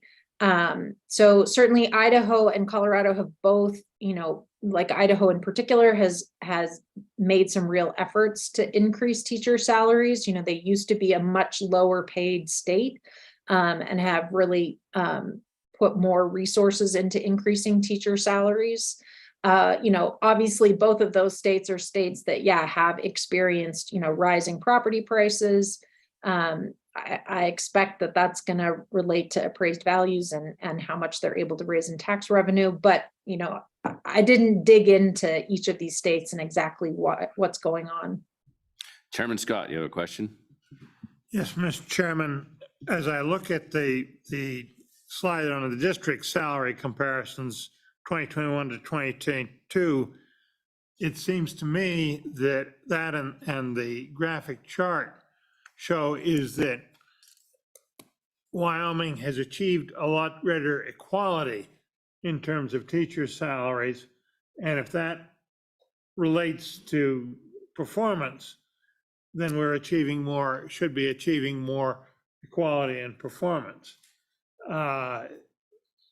It does seem, Mr. Chairman, that the other states where you have the old model that it depends in good part on the wealth of the district, they have a much larger spread than we do. And this would say our whole model is succeeding in getting greater equality in terms of the inputs. Dr. Stoddard, is that a reasonable analysis of some of this data? Go ahead, Dr. Stoddard. Yeah, Mr. Chairman, that's accurate. So Wyoming has, because you have this state model that really, equalizes resources to a much greater extent across districts, you have much less disparities in what's available for different districts. I think that's absolutely correct. How that translates into student performance isn't something that I've looked at. But certainly it does suggest that your lowest paid districts are much more competitive than they are in other states. Follow up?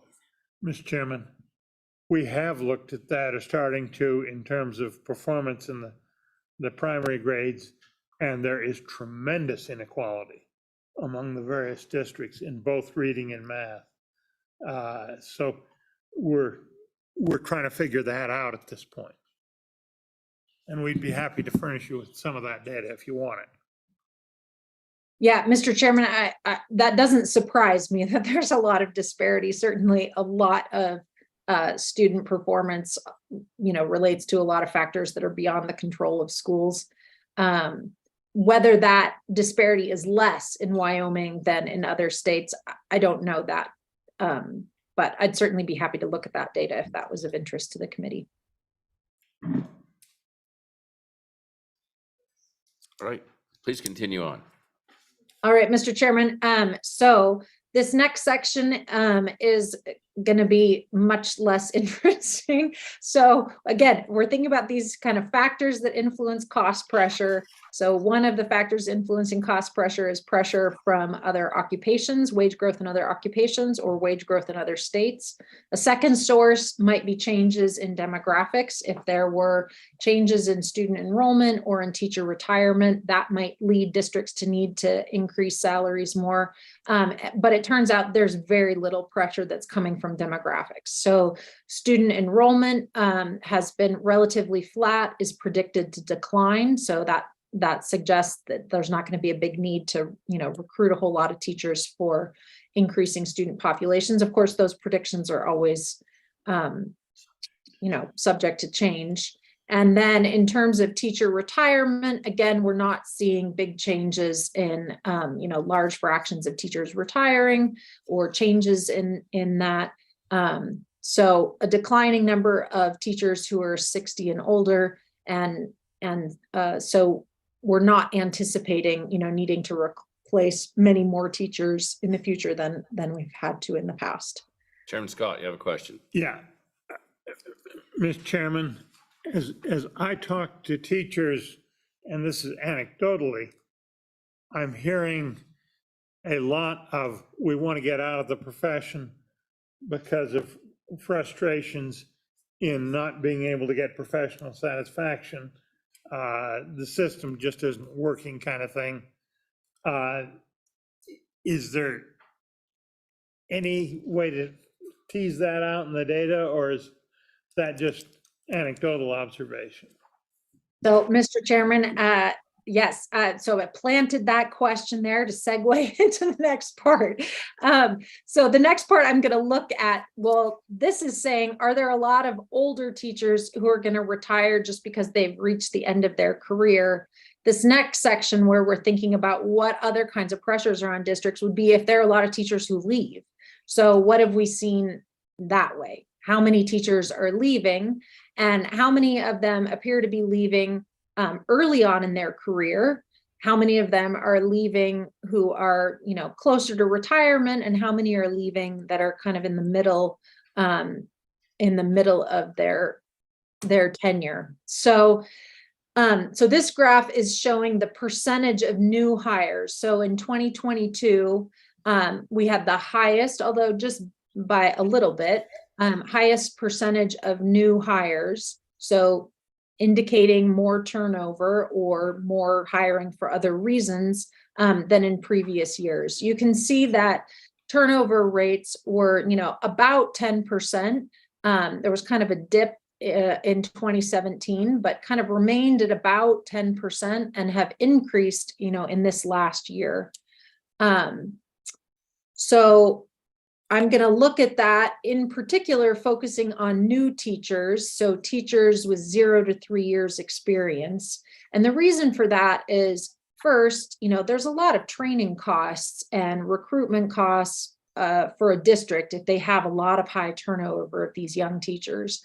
And the other thing is that the research has shown really conclusively that teachers gain in effectiveness quite a bit through those first 3 years of their career. So after 3 years of experience, kind of gains, continue, but not as strikingly as in those first 3 years of experience. So having a lot of churn of young teachers is going to indicate that students are, having to experience much less prepared teachers on average. And that's more concerning when we think about student performance. Beyond that, there's not very much information about kind of the quality of individual teachers. So in terms of determining who is it that's leaving Wyoming, are these your best and most effective teachers, or are these teachers who weren't doing a very good job anyway? I can't speak to that, but we can say something about new and inexperienced teachers and their turnover. So this slide then is breaking out turnover rates based on either age or experience. So the top line, let me just start with that, is looking at teachers who are close to retirement age.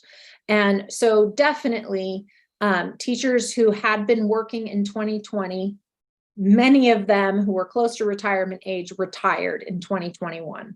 So that's not surprising. So COVID led to, kind of an increase in the number of older teachers who exited the profession. And so that was a pretty high rate last year when I reported to this committee. That's come down. So if we look at teachers who were a teacher in the 2021-2022 school year, how many of them stayed in the following year? That's kind of returned to normal for these teachers close to retirement. So looking at the blue line is showing the overall exit rate for teachers. How many teachers in this school year weren't there the next year? And you can see since 2019, that's edged up a little bit. And in particular, we've seen kind of, not huge, but sustained increases for these new teachers. Something that I think the committee, it's worth paying attention to is we're also seeing this increase in exit rates for teachers in the middle of their careers. So that rate tends to be quite low. A teacher who's already stuck it out for 4 years, most of those teachers stay, that historically, 5, 6, 7% of those teachers would leave in any given year, probably for a variety of reasons. Maybe their spouse got a job in a different state, and so they exited. But we've seen that creep up to much closer to 10%. And so I think that's a data point that's worth being concerned about, because I think that does speak to larger reasons why teachers may be exiting. We have a question from Chairman Scott. Go ahead. Mr. Chairman, is it possible to get that kind of data on a district by district basis? Yes, Mr. Chairman, yes, that data could be obtained by district. That would be great to have. That, Be interesting also. Thank you. Mr. Chairman, LSO, can we get that kind of data? Because that, I think, may start to tell us about some of are there stresses in there that are frankly professional frustration in some of the districts that are not succeeding very well. Okay. Continue on, Dr. Stoddard. In terms of vacancies, there's been a lot of discussion in the news media in general nationally about teacher shortage and difficulties in attracting teachers. Wyoming doesn't keep track of vacancy data in a comprehensive way. So there are some states that don't. Wyoming is one of them. So it's difficult to say, is there a teaching shortage in Wyoming? Certainly we know from national data that teacher shortages tend to be more acute in certain teaching fields. Special education is one that comes up a lot. I'll note that, Laramie, I think I believe, just passed bonuses for teachers in special education, in part because I think it is a difficult field to recruit in, but there isn't comprehensive data on vacancies. So I'll turn next to talking a little bit about the pipeline. Where are teachers coming from? Where are they being hired from? And what do we know about recruitment into teaching as a whole? Dr. Stoddard, I think this is a good point to have a break. Let's have a 15-minute break. We'll be back and going at 10:35. Yeah, mine was.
We'll call this meeting back into order.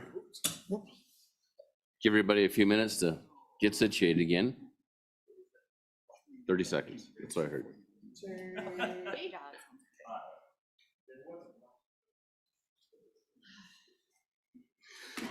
All right, Dr. Stoddard, the floor is yours. All right, let me share this again with you all.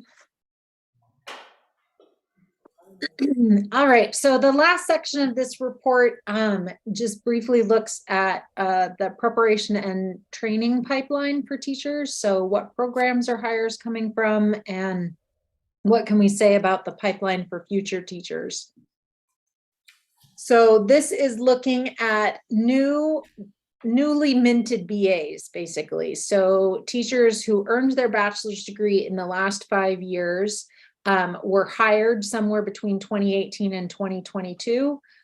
Where are they coming from? So about 45% of new hires in Wyoming who had recently received a BA came from the University of Wyoming. So obviously the largest institution. The next largest institution is Western Governors University, with about 12% of your teachers coming from there, 6% from Black Hills State University.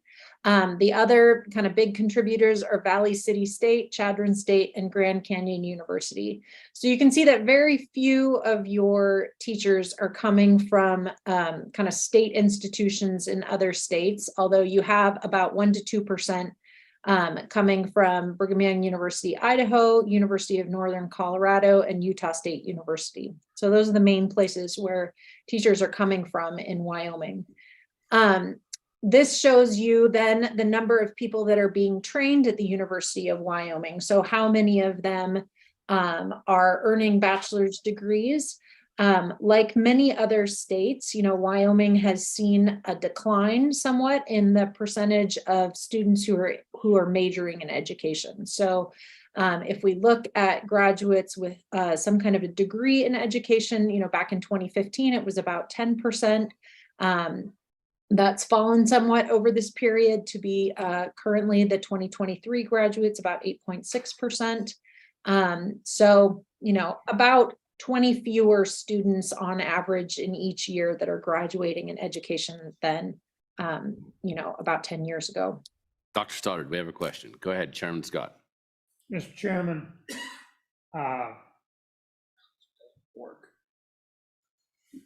Mr. Chairman, of these various universities, do we have any fix on how many of these graduates are coming from strictly online programs as opposed to more traditional in-person instruction? Yeah, Mr. Chairman, a number of these institutions that I've put up here, Grand Canyon University, several of these other ones are largely online programs. So, large online components at Western Governors, at Chadron State, at Grand Canyon, I believe also Valley City University. Yes. It's a little bit hard to say exactly because a number of universities these days also are expanding their online options. So, so you could be graduating from kind of a traditional university, but still have an online degree. But that's correct. Over the last 10 years, we've really seen a sharp increase in the number of students, teachers in Wyoming that are coming from universities that are largely online. Mr. Chairman, yeah, so this is showing that same data kind of going back through 2010. So you can see that the bulk of the decline, a much sharper decline between 2010 and 2015 in terms of the number of teaching degrees from the University of Wyoming. It's kind of flattened out since then, been more stable, but currently, as you saw, about 170 to 180 students in each year graduating with a degree in teaching as compared to, 250 if we were looking back in 2010. Very small recent uptick, but like I said, This is looking at number of majors now, not number of graduates. So potentially, you'll see more graduates in the coming years, but, obviously students change their majors. So we'll be continuing to watch that.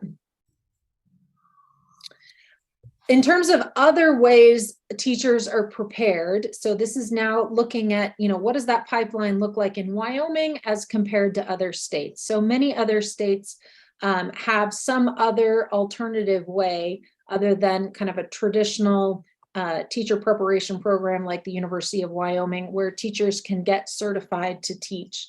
And so this is looking at Wyoming here. You'll see these two bars are showing what's the percentage change in the number of teachers who are being prepared, the number of teaching candidates who are prepared in a traditional program versus the total number. Those are the same in Wyoming because that up through 2021 was the only way that teachers could become prepared in the state of Wyoming to be a teaching candidate.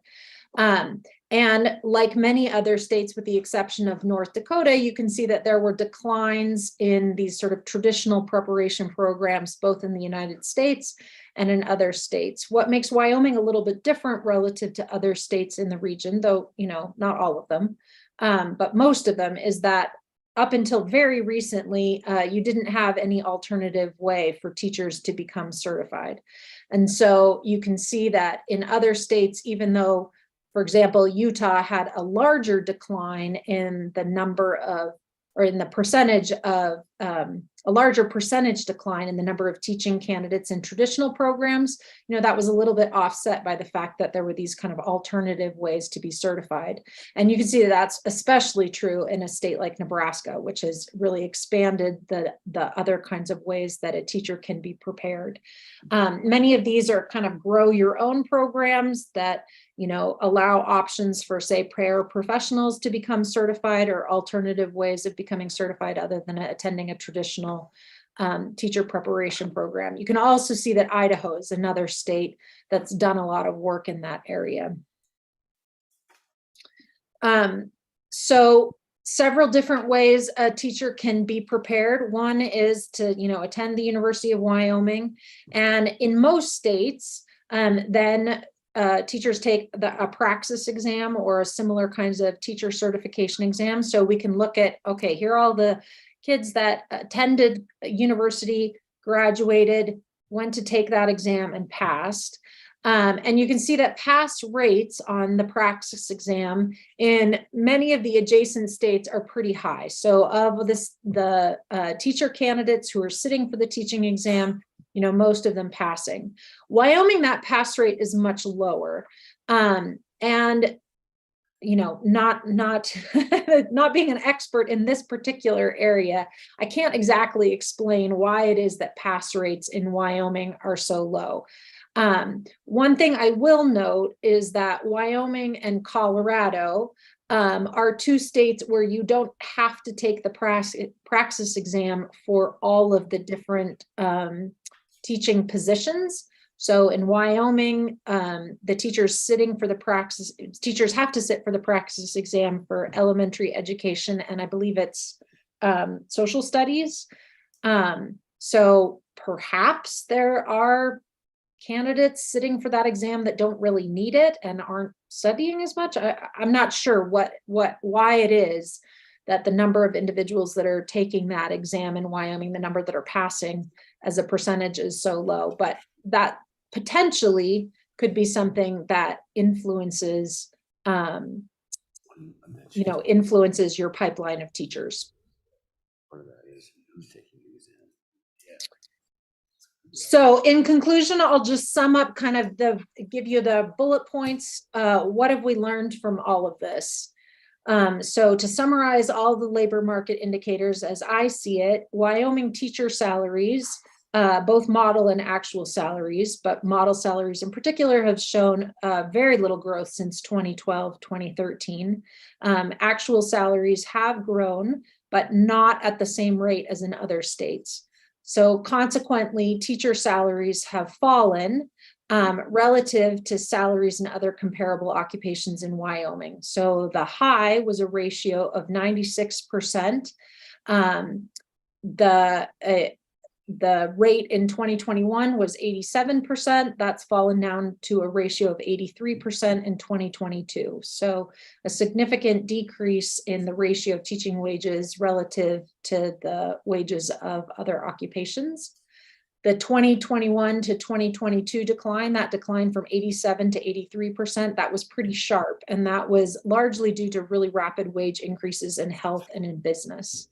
That ratio is still higher than in other states. So the ratio in surrounding states is 74% and is 72% nationally. I'll note that both of those ratios also saw a decline between 2021 and 2022.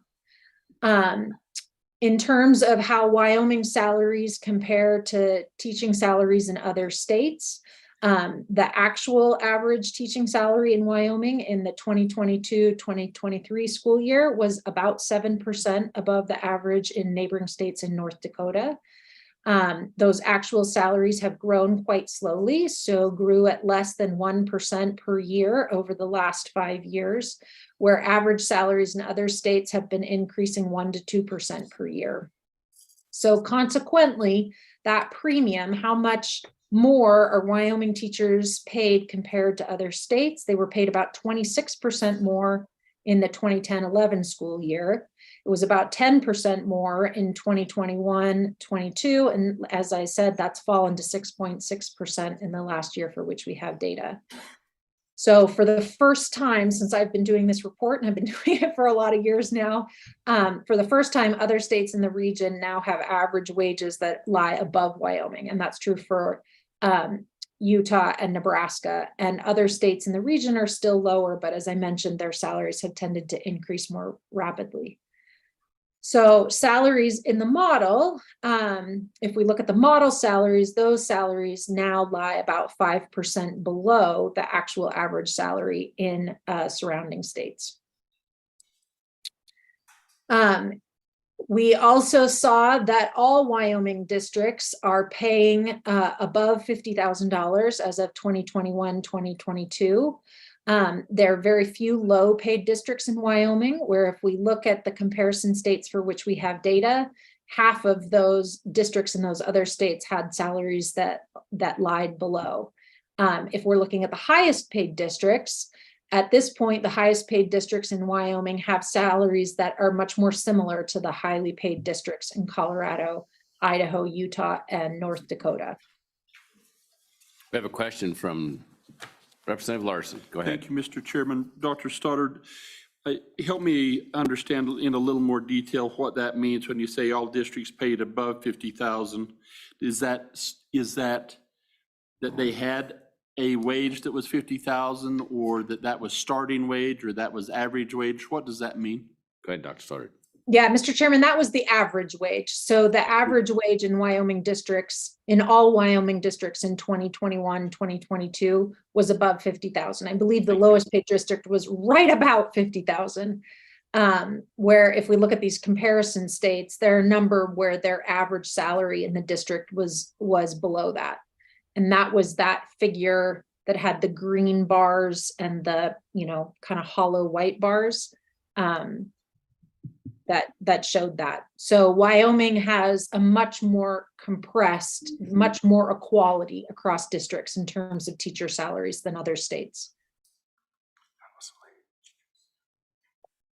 So Mr. Chairman, then just continuing, in terms of demographic indicators, we're not seeing cost pressures coming from that. The cost pressures are really coming from the broader labor market and from wages in other states. So again, continued projections that student enrollment is projected to continue to decline, not seeing any increases in terms of retirement pressures. There was kind of a spike in turnover rates for teachers close to retirement in 2021, but that's kind of fallen back to normal. However, we are seeing increases in turnover in general. So about 12% of teachers in 2022-23 were new hires, slight rise. Exit rates right about in line with that, not surprisingly, since there aren't these big changes in student enrollment.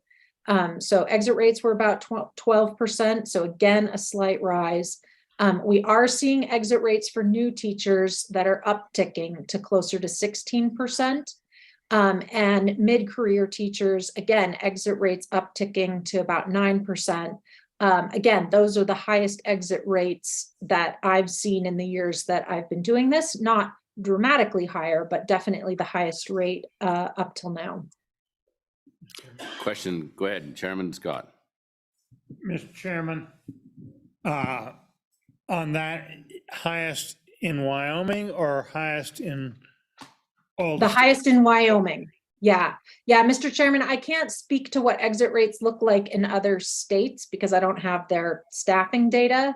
I can say that Utah, I did look a little bit to see if I could find other kinds of data speaking to that. And I did see, Utah posted that their exit rates are about 10%. But I didn't find comprehensive data from that for the other states in the region. So these rates of being the highest are the highest in Wyoming that I've recorded. When I look back over the exit rates, going back to 2008, these rates are the highest, not dramatically higher, but higher than we've seen in previous years. We had another question from Representative Obermiller. Thank you, Mr. Chairman. These upticks that you referred to perhaps relate to the whole area of job satisfaction and teacher morale. Do you do any measurements in the area of those two, job satisfaction and teacher morale? Dr. Stoddard? Yeah, Mr. Chairman, no, that, in these monitoring reports up until now, I just relied on external data that, are easy to access in each year. That's certainly something that, the Department of Education or, others could survey teachers and get more information about that, but I can't speak to that directly. Go ahead, Representative.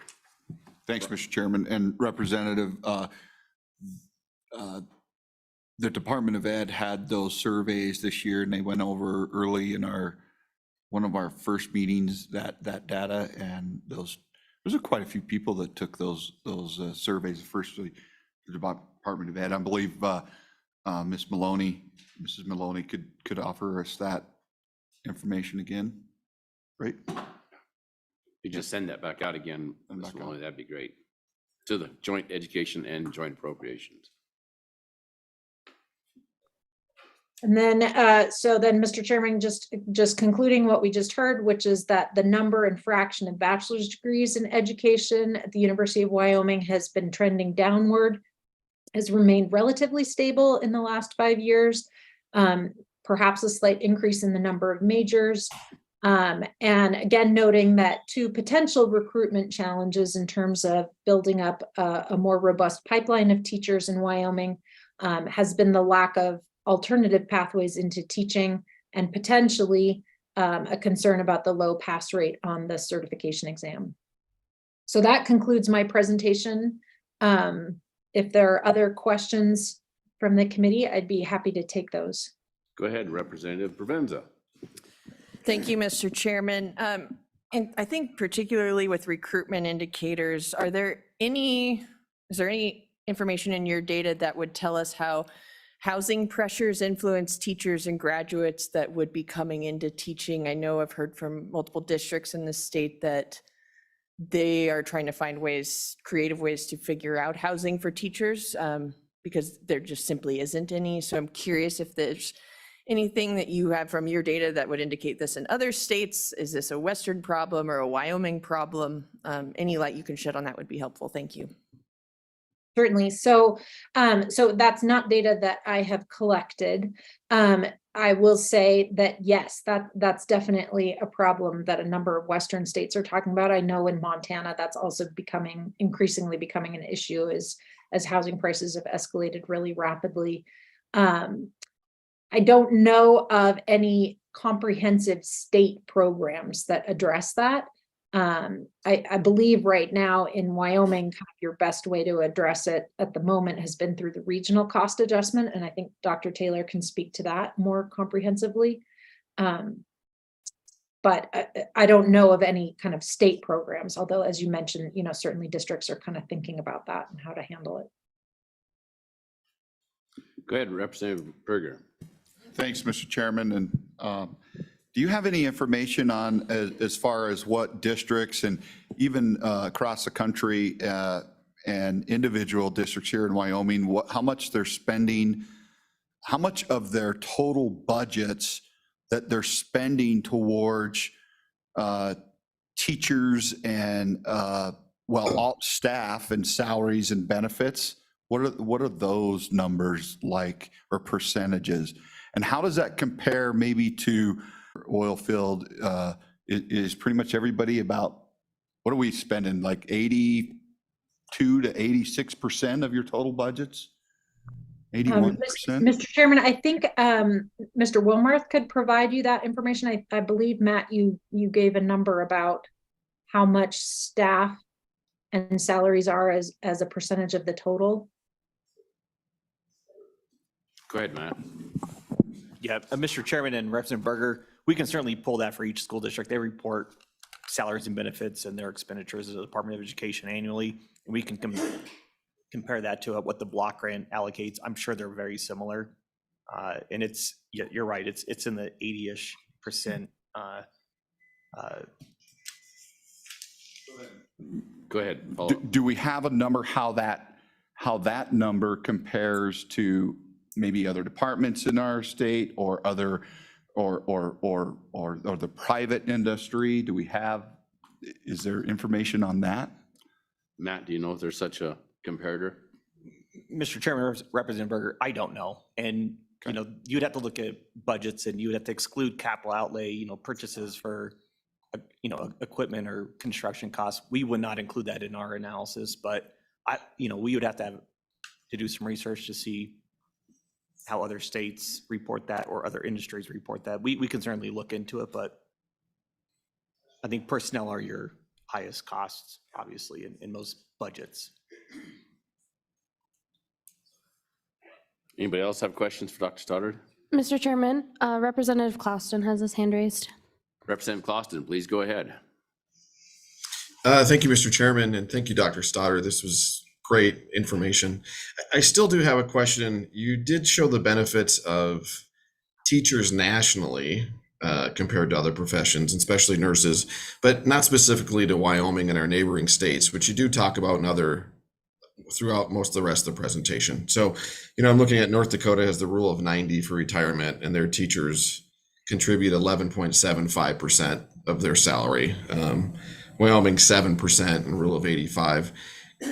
Would it be a lot to ask if you could actually maybe gather that and average health insurance costs? I'm still looking for that total benefit package of Wyoming versus these other states that we're competing against.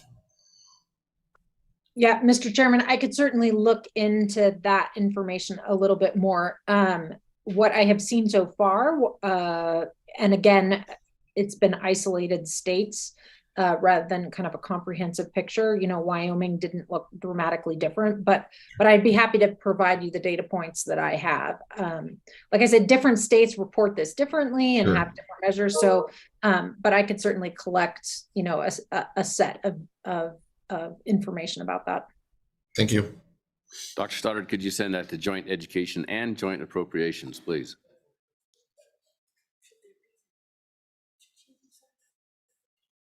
Anybody else? Questions? Anybody online? All right. Well, let us move on to WDE. Trent Carroll. Good morning. How are you doing?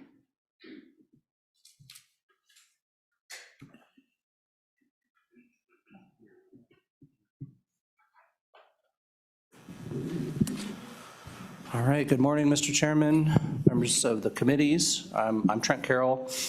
With me is Leslie Zimmerscheid, and we are both from the Wyoming Department of Education. And we are here today to provide you with our annual report on the continued review of educational resources in Wyoming. This is what we call the CREW report. Mr. Wilmarth provided a little bit of history earlier. We have been doing this for a number of years as part of this process.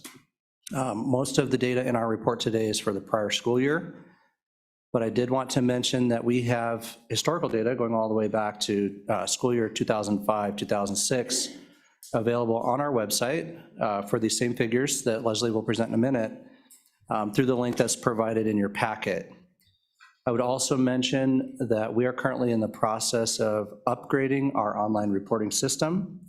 We've been working on that over the last year, and we hope to wrap that up in the coming months. We're going through some final testing at this time, but we feel like that reporting tool will be a lot more user-friendly than the current system.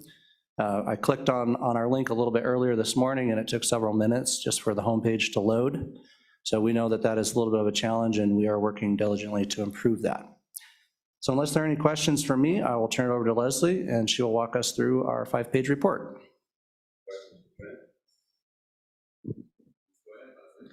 Okay, good morning, Mr. Chairman. Again, I'm Leslie Zimmerscheid from the Department of Education, and I'm here to present on our memo in your packet. The WDE collaborates with the LSO, the School Finance Data Advisory Committee, and all the school districts, especially the business officers, to produce this report. This report is intended to be a comparison of model-funded components to their actual expenditures. So, Mr. Chairman, if we could look at figure 1 on page 2. This shows the number of schools within Wyoming by their type. And most of the data, actually all of the data in this report, will refer to 22-23, where we had 342 active schools, but we've left 23-24 in the report so you can see where we're headed in the future. So there was an increase of 2 from the prior year. And the number, you can see the number of schools within Wyoming has remained fairly consistent during the recent school years. Moving on to figure number 2. ADM has decreased slightly in the 23-24 model year. The funding model uses either the greater of the district prior year actual ADM or the 3-year average. The 3-year average has smoothed some of the inconsistencies that we saw from COVID, but ADM has declined a little bit. Mr. Chairman. There you go. Question from Chairman Scott. Quick question. What was the actual, do you have actual ADM for each of those years? Mr. Chairman, Senator Scott, that would, if you look at the middle row where it says prior year, that was the actual prior year ADM. So those are the actual amounts in that middle row that's labeled as prior year.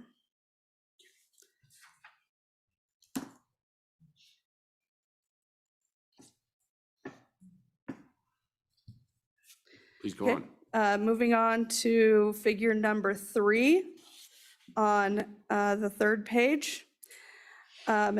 In both figure 3 and figure 4, the first 2 columns are the model FTE compared to the actual FTE. The 3rd column shows the difference between the model and the actual.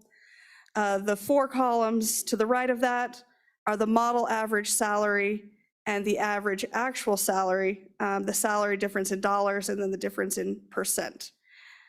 Figure 3 shows the staff included in the non-professional ECA category, and figure 4 is what we call the professional category. So your non-professional positions are, those are assignments that do not require a teaching certificate. And then the professional salaries down below, those are positions that require some sort of a certificate or license. So you can see in the first 3 columns, we compare the FTE, and then in the second 4 columns, we compare the salaries for every position.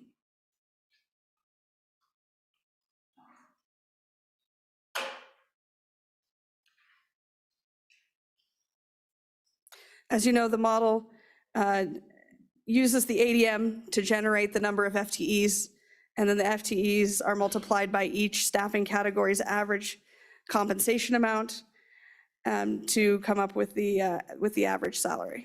So.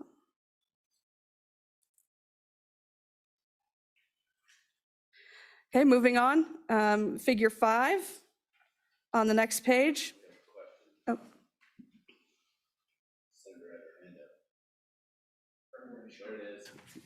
Go ahead, please.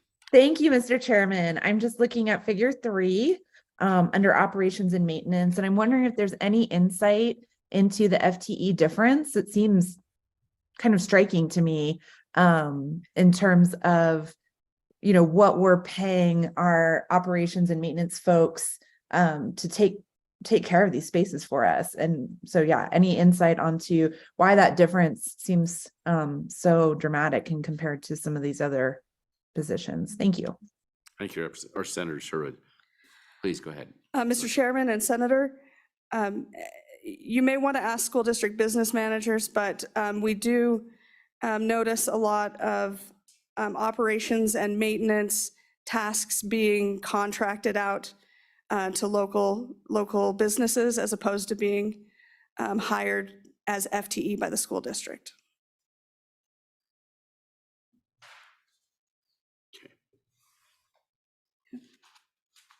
Please continue. Okay, Mr. Chairman, figure 5 at the top of page 4 contains class sizes by school type for all the grades.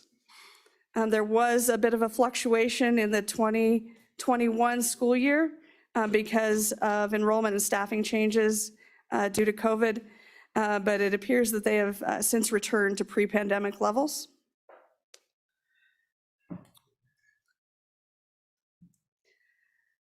And then below that, Mr. Chairman, figure 6, this contains our reimbursed amounts. These were expenditures in the 22-23 school year that will be paid out in the 23-24 school year. Go ahead, Chairman Scott. Mr. Chairman, I was expecting to see special ed in this category. Where is that? How does that not work the same as transportation? Mr. Chairman and Senator Scott, last year during the 2023 session, Senate File 52 modified the way that special education is distributed. If you look at the top of page 5, the first paragraph, you'll see we've estimated special education reimbursement for the 23-24 school year to be around just slightly under $267 million. But it has been moved away from the funding model, and so it's not included in this report because it's no longer part of the model.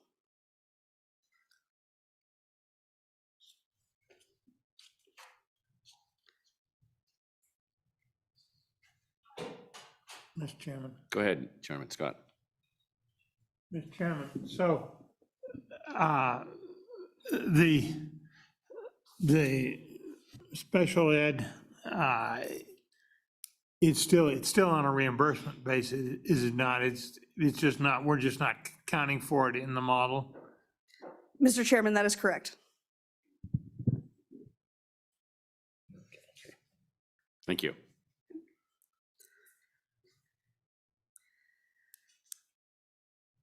Please go Mr. ahead. Chairman, just to conclude. Mike's. Mr. Chairman, just to conclude, figure 7, reimbursements.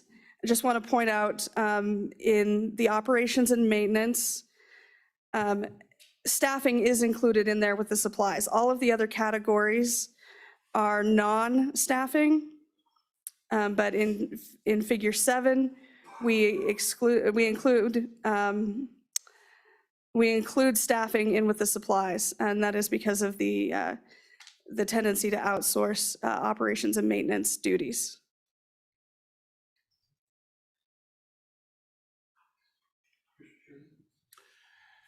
Representative Larson, please go ahead.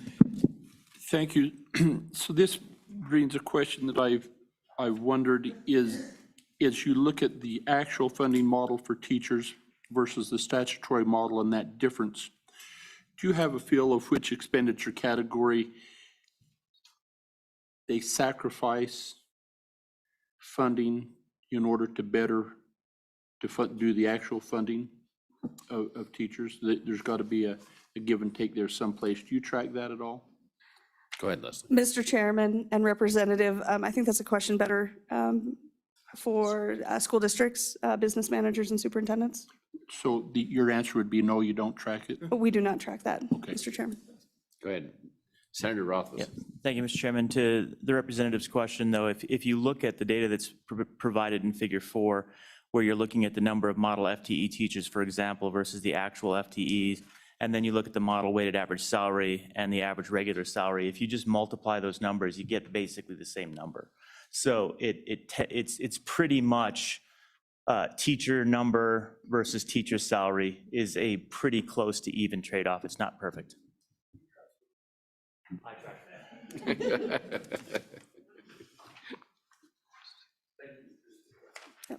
Please go ahead. Mr. Chairman, that's the end of our prepared remarks, and we're available for questions. Further questions? Go ahead, Chairman Scott. Mr. Chairman, going back to Mr. Wilmarth's presentation on your table 2, those figures all would include the special ed, would they not? Mr. Chairman, they do. It is all state funding, so it's the block grant, foundation program guarantee, and off model. And I outlined the amounts on page 4.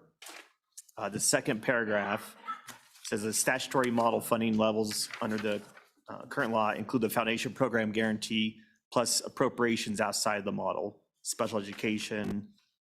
This is historical food program enhancements, school bus video camera reimbursements, distance education. There's a portion of retirement that's outside the block grant, tuition for out-of-state students, other salary enhancements, and the National Board Certified Teacher Program. So it's all inclusive.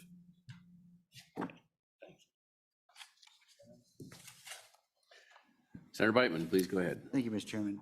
Question on Figure 7 on page 5, just so I'm following correctly. So what you're doing here is you're showing us what the model resourced amount was, and then I'm guessing what the second column would be what the school districts actually spent.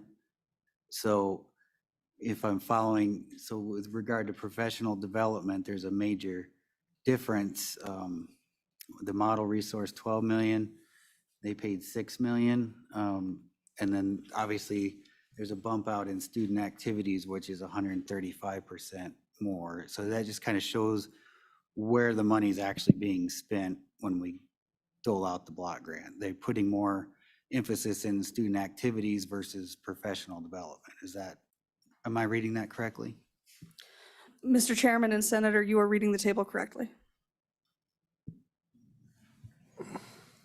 Go ahead, Senator. Mr. Chairman, I have a question on the student activities, the 45 million. Is that include the transportation, or is that in operations and maintenance? Good question, Leslie. Mr. Chairman, that is a great question. So on Figure 7, transportation costs are not included there for the student activities. So that would be other expenses related to student activities. Transportation costs for sanctioned student activities would be included in the transportation reimbursement in Figure 6. Representative Clausen has a question. Please go ahead. Thank you, Mr. Chairman. My question is similar. I guess, do we have what the transportation reimbursements have been over the last several years versus just looking at this preliminary? I'm just curious on fuel changes, salary changes, that kind of thing, how all those costs have changed over the last, say, 5 or 6 years. Leslie, go ahead. Mr. Chairman, I don't have a handout for you, but I have it on my screen. Last year, the reimbursement amount was just over 80 million. And so that was a bit of an increase, about 14%. And you have the previous year? The year before that, Mr. Chairman, was 82.4 million. Mr. Chairman, I think what we can do is we can get Leslie to send maybe a 10-year look back on transportation expenditures broken up by student activity and daily routes, and then also labor costs as opposed to non-labor costs, and kind of show what those costs are. Would that be appropriate? That'd be great. We can- And send it to both joint ed and joint approach. You bet. Mr. Chairman, yes, will do. Further questions of Leslie? All right, thank you very much. Thank you.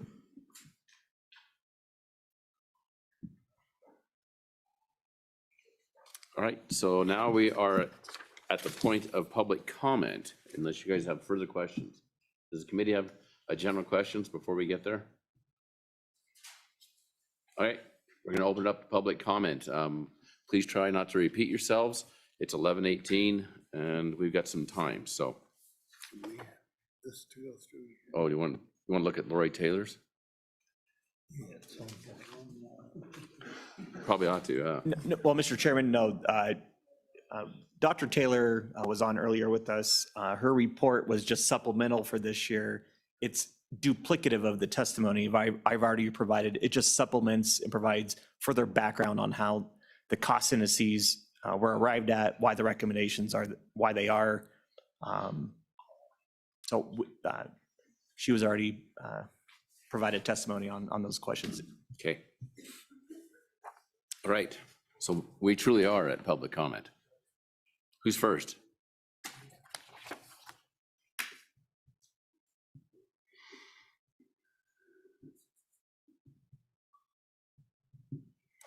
Welcome and state your name, please. Mr. Chairman, Boyd Brown, Wyoming School Boards Association. Want to go through and do just a little bit of math, similar to what Senator Rothfuss was talking about. If you will go to page number 3, or figure number 3, where it talks about the... Which report? Oh, sorry, it would be the WDE report that we just went through.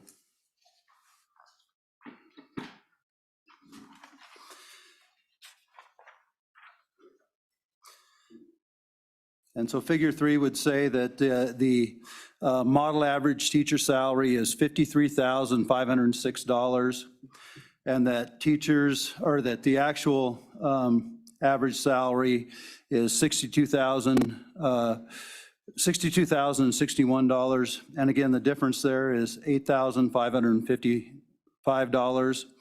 And the FTE difference is a negative 859.37 FTE. If you take the difference, which is $8,555, and multiply that times the number of FTEs, that would give you $7,351,910. If you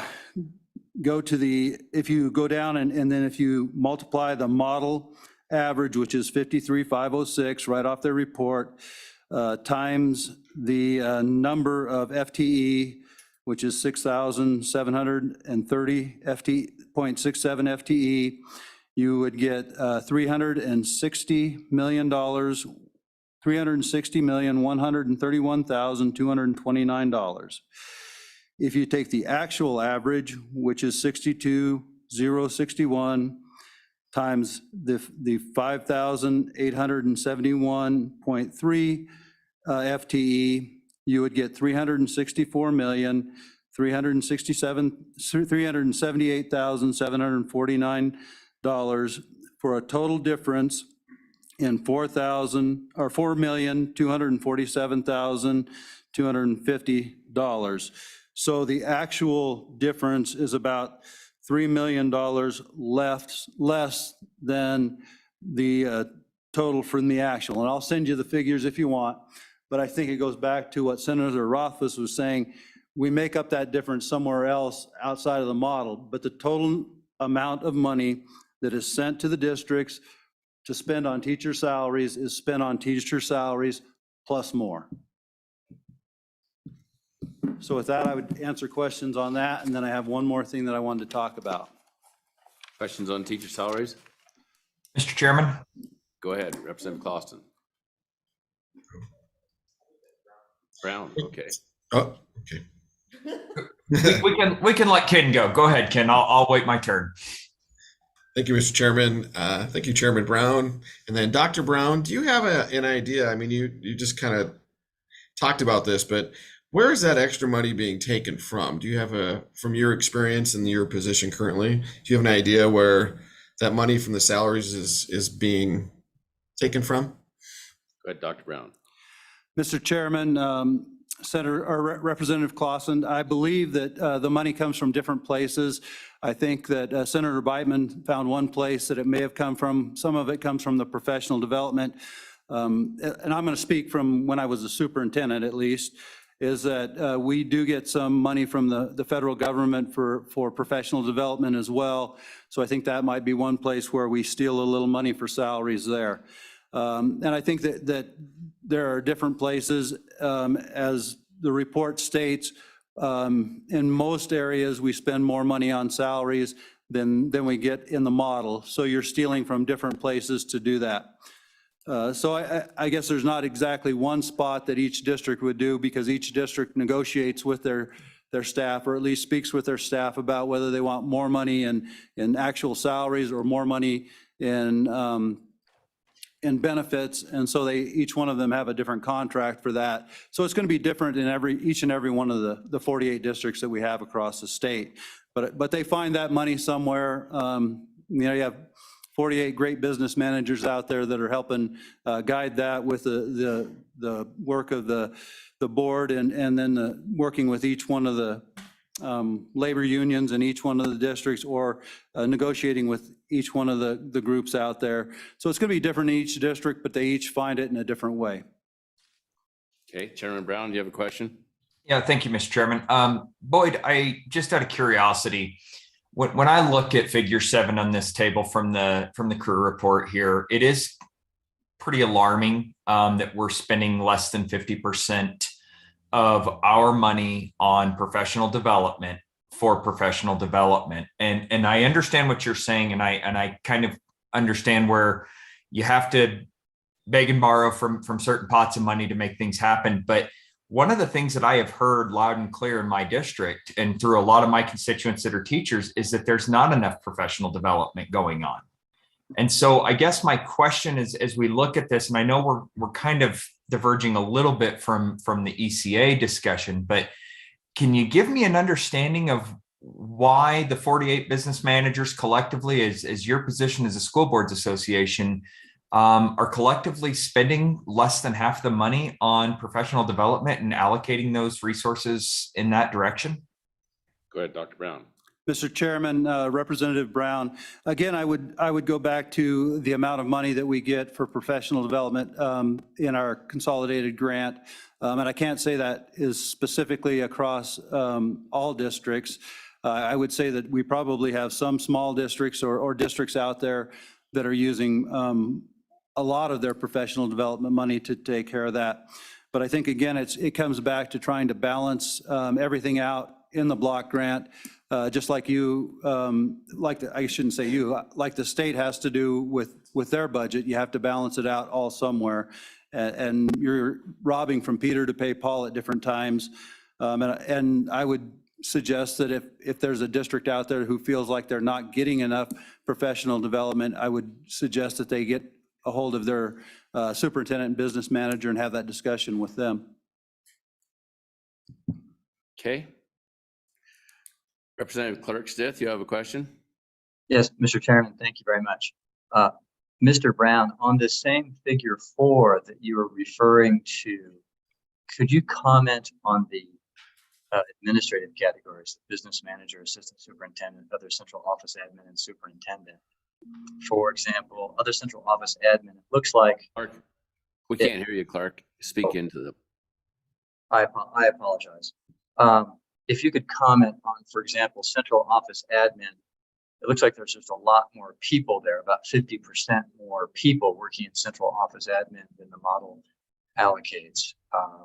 And then for assistant superintendents, we've got the model allocates 48, but there are only actually 17.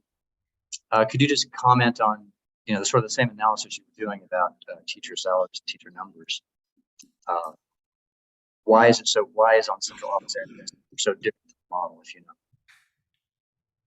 Go ahead, Dr. Brown. Mr. Chairman, Representative Stith, I think what I heard you say was you wanted me to do some of the same analysis with the central office and assistant superintendent and business managers as I had done with the teachers. I could do that, but I don't think you want me to do that right here. And one of the things I think you asked was the the office admin is less, yet some of the other ones are more. And I think some of that goes back to how some districts categorize what they call different things and how their districts are put together. So it would be a district by district decision as to whether it was a central office administrator or an assistant superintendent or even a business manager. So, and I could go through the math, but I don't think you guys want me to do that while I'm sitting here in front of you. Well, Mr. Chairman, follow up? Please, go ahead.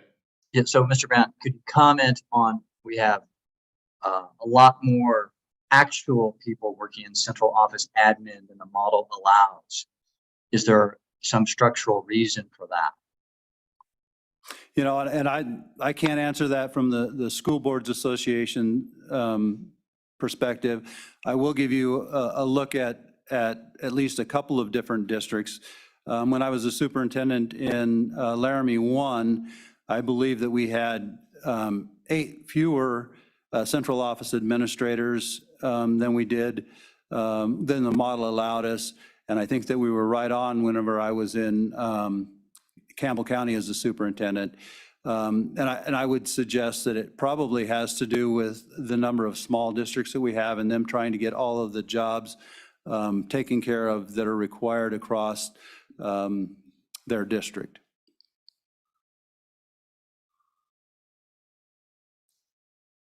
Does that help, Clark? The answer is, I guess the answer is he doesn't know. So thank you very much. Please continue, Dr. Boyd. I guess next I'd like to just comment a little bit in general about what the external cost adjustment is. If you go back to Dr. Pikus and Dr. Auden's prepared report from the October 2020 recalibration report, the external cost adjustment is on page 267 and 268, and I'm going to just read it. It's very short. It says, in addition to making adjustments for regional variations in cost, the price of all the educational elements in the education block grant are likely to change over time. Wyoming has recognized this by including an external cost adjustment in the funding model. In theory, the ECA should be computed and applied on an annual basis to ensure that the model accuracy captures the cost of each element in the basket of education, goods, and services, and to ensure that the model funding remains adequate. And then it talks a little bit about Dr. Taylor's work and where and just doing the 4 different indices. And then at the end, it says, we recommend that the ECA for each of the 4 general components be applied to the funding model each year. And again, I did my doctoral dissertation with Dr. Pikus and Dr. Auden regarding the Wyoming funding model. And they would continue to tell us that the external cost adjustment is to keep purchasing power at the same level each year between recalibrations. It's not to give more money, it's not to give less money, it's to keep that purchasing power of the district at the same level year over year as we go between recalibrations. And with that, I would stand for questions. Questions for Dr. Boyd? Brown? Anybody? Thank you for your input, sir. Thank you.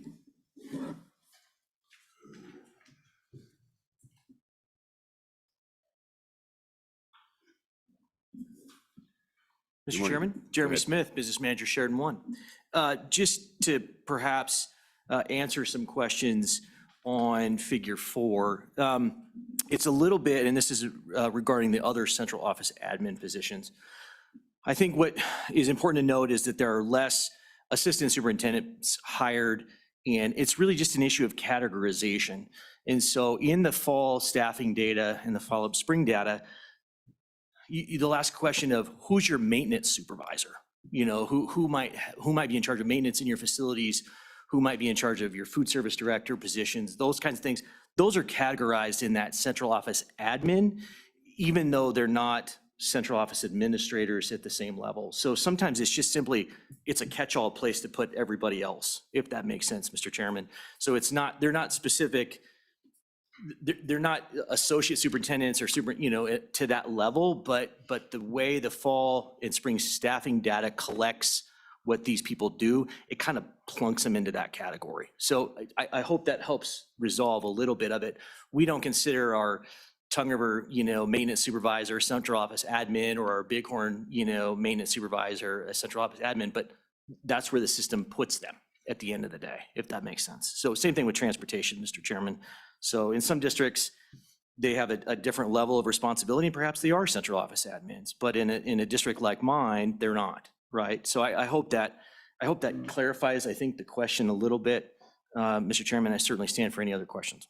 Jeremy, how many other hats do some of these people wear when they're in a smaller district such as yours? I mean, it could be a food service supervisor. They could also supervise maintenance and grounds, for example. Mr. Chairman, that's a great question. And certainly that is, district specific. But I mean, in my district, I am the business manager and the food service director, right? But I'm also the admin in charge of maintenance and the admin in charge of transportation, right? So you wear a lot of hats. Another category, Mr. Chairman, that occurs to me that's not captured somewhere specifically is curriculum directors. That they're not specifically listed in there, and they are central office admins, but they might not be assistant superintendents in every district. That's true in Sheridan 1. Lee Zimmer is a very competent and professional person, but she's not an assistant superintendent, right? That's not the title given to her, but she is a central office admin. And I think since 2005, that position has changed radically across districts. Even small and medium-sized districts with the complexities of implementing state standards and other requirements has just made that a burden that most superintendents themselves can't take on. And so that's how they kind of get categorized in these spaces. So I wanted to clarify the nomenclature, the wording that we used in 2005 doesn't perfectly capture what's the reality in 2023 anymore. If that makes sense. So, and then, Mr. Chairman, one last thing I would say on the question of, I think it was in figure 7 on professional development. Some districts like ours, we hire instructional coaches, right? So we're not going to categorize them as professional development expenditures. They're on the teacher or / tutor side of the ledger, but that's the function they're providing. So you just have to understand that the reality of what we're trying to capture at such a granular level, to use their word, it's true. Most states don't capture this data to this extent. And so what you have available to you as policymakers is vastly different than what other policymakers in other states would have. And so sometimes we kind of get lost in those weeds, but it's just sometimes it's just a function of how can you effectively collect good data over 48 districts and hundreds of schools and thousands of employees. You just got to kind of at some point put it somewhere. One of the things I would say in figure 7, if you're looking at central office expenses, you're like, why is that, 7-ish million? Well, there's no other place to put certain things like audit expenses. School districts are required to be audited, right, annually. And so where does that go? Well, that's where that goes. If we have food service subsidies, for instance, to support our food programming because of, the necessity of that across every district in the state, that's where that goes. And so you want to know how or what that's reflective of. It's sort of, they should just literally put miscellaneous other stuff, but we label it central office, and it sort of gets that negative connotation where you're like, look, we actually have to make these expenses. So just wanted to clarify a few things, Mr. Chairman, from sort of a business manager perspective. Again, happy to answer or stand for any questions. Questions for Jeremy? All righty. Go ahead, Representative Berger. Thanks, Mr. Chairman, and thanks, Jeremy. As far as professional development, you see most of your professional development coming from out of Title II funds from your district, or more of a shared expense between block grant and. Mr. Chairman, and Representative Berger, it varies annually. So recently, lots of our professional development has come from the ESSER funds, right? And so when you look at a snapshot like this on a 1-year basis, please don't make snap judgments about districts aren't spending money on PD. Well, we're spending an enormous amount of money right now on PD, right? And so that's the point, is that you got to look at over time, how are districts allocating resources to be efficient and effective for student achievement? And so I would tell you right now, we're not spending very much of our state money on PD because we're spending a whole lot of federal money on PD. Well, that's not going to be true in 2 years, and it's not true 5 years ago. Right? So we spend Title II, Title I, Title VI-B, Title IV. I mean, anywhere we can rob Peter to pay Paul for PD for our staff to improve their effectiveness as educators, we do every single day. But one of the most effective methods we've found is hiring internal instructional coaches to be there to support teachers every single day, right? The one and done, the one-shot PDs, I think any educator in the room will tell you, not sometimes necessary, but not by and large the most effective means possible, right? So that's not accurately reflected sometimes in these 1 year, one shot kind of pieces of data for you as policymakers, and that can make it difficult. All right. Follow up.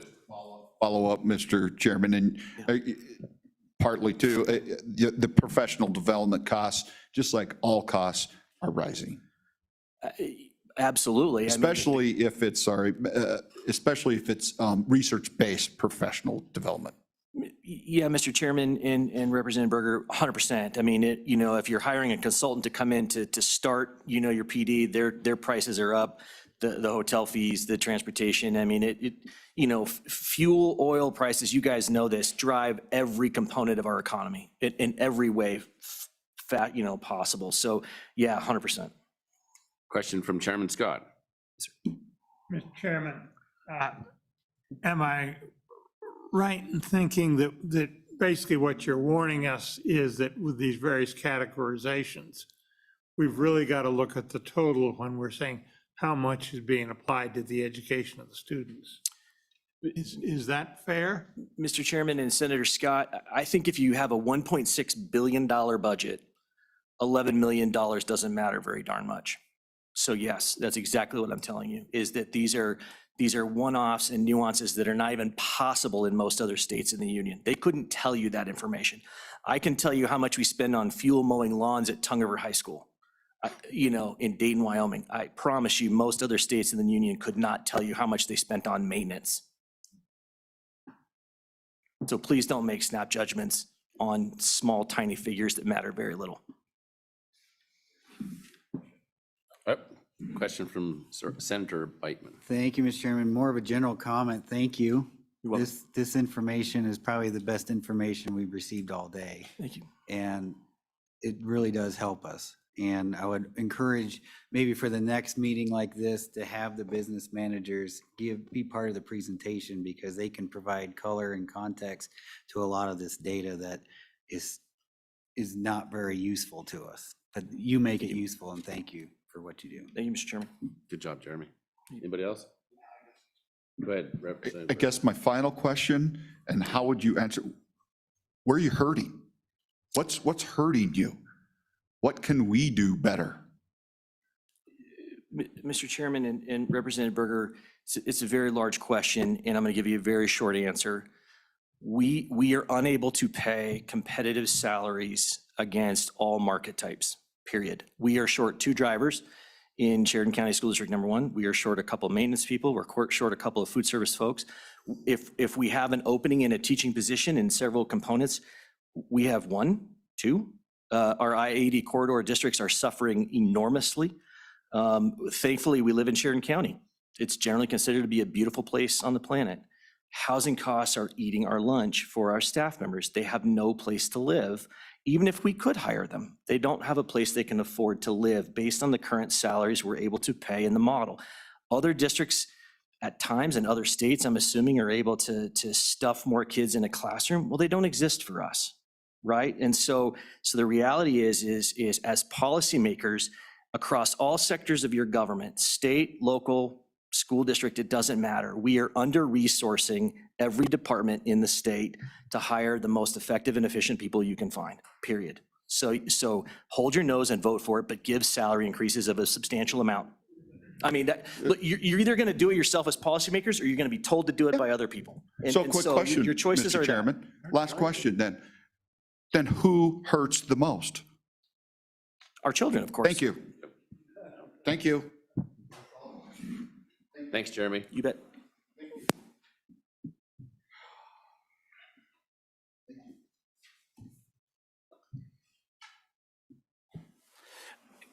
Chairman Northrup, Chairman Scott, and members of the committee, I'm Coley Shadrick, Superintendent in Converse 2 in Glen Rock, and I'm here to just give some perspective on some of these questions that the numbers do not illustrate. We don't spend our budget that we're allocated in the model for PD, and because it is used in other places. Title II is where we spend our PD. We have ongoing PD in the professional learning communities. That is a ongoing budgeted allocation every year. We have the literacy grant. I was at a JEC meeting and we were talking about how 8 districts were in the literacy grant or awarded that. Well, immediately after that, I called up Shelley Hamill and said, hey, I'm interested. We got the grant. That comes with strings on required PD and trainings because of that initiative. That's where our PD comes from.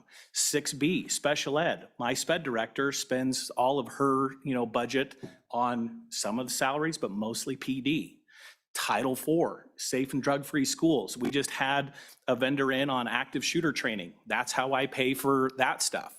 Because I need extra counselors, I need extra nurses, and that's where the model goes.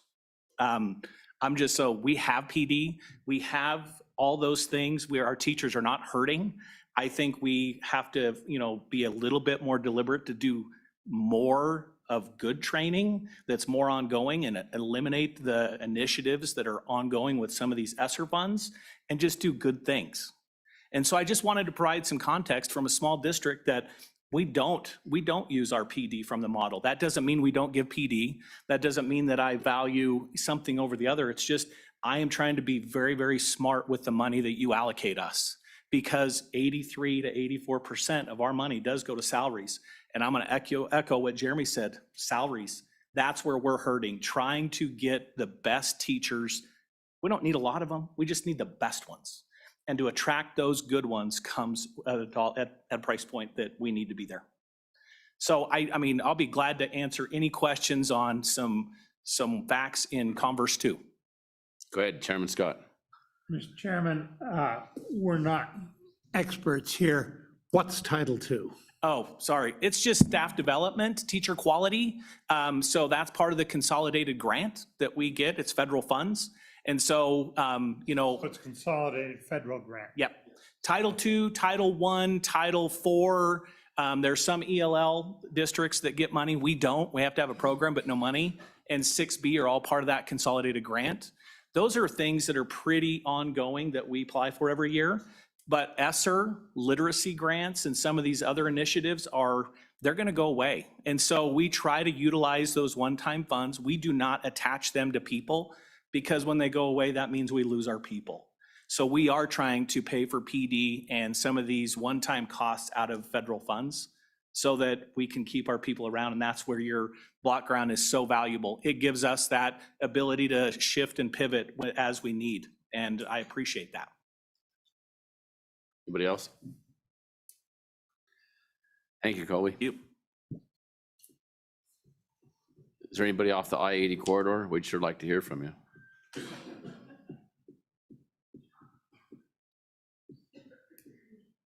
Anybody else like to do public comment? Mary Jo? No? Okay. All right, nobody else is going to do public comment, then we'll close public comment, and thank you for your comments. Committee, we're now at that time where we have to make a decision on what we'd like to do as far as an S. Are you ready for motions at this point, or would you like to open this up for discussion at the dais? Well, how about if we have a motion and then work it like we should? We'll have a motion in a second, and then we'll discuss it as Okay, such. Mr. Chairman, I would move for the adoption of the full ECA as presented, including all components at the recommended or I guess not recommended, but at the notion given to us by Mr. Wilmarth. Second. Okay, it's been moved and seconded. Now we'll open it up to discussion. Mr. Chairman, if I can give just a few quick seconds here. I think there's a couple of things here. Number one, I want to make sure I correct my statement there. These were not recommendations by LSO in any way, shape, or form. These are just the information provided to us. So I want to make sure that that was not misconstrued by anybody. Secondarily, I think it's pretty clear where we're at and what's occurring across the state.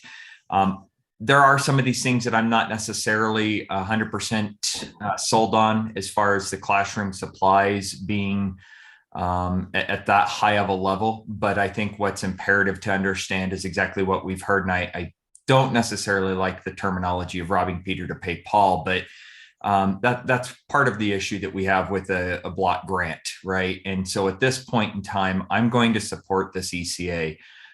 Strictly because what we started off with the questions at the very beginning of the meeting of the non-sustaining ECAs that we've had in the past. And I would also motion this to be a sustained ECA, move that forward as well, and move that as the recommendation to the Joint Appropriations Committee. But I think the schools are still reeling from what we saw in 2020. And I think the inflation that we saw and some of the information that we saw over the past couple of years, I think we're starting to lose ground on these teachers. And I think that's the biggest area that these school districts need help with, is attracting and retaining these good teachers. And the best way to do that is providing them the flexibility by providing them a little bit more money to attract these teachers. So I'll be in full support of this, Mr. Chairman. Thank you. Mr. Chairman. Go ahead, Chairman Scott. Just question so we know for sure what we're doing. Which numbers are you relying on from which of the multiple projections that we've gotten? Could you be specific? Mr. Chairman, Chairman Scott, I believe if you look at page 11 of the LSO report,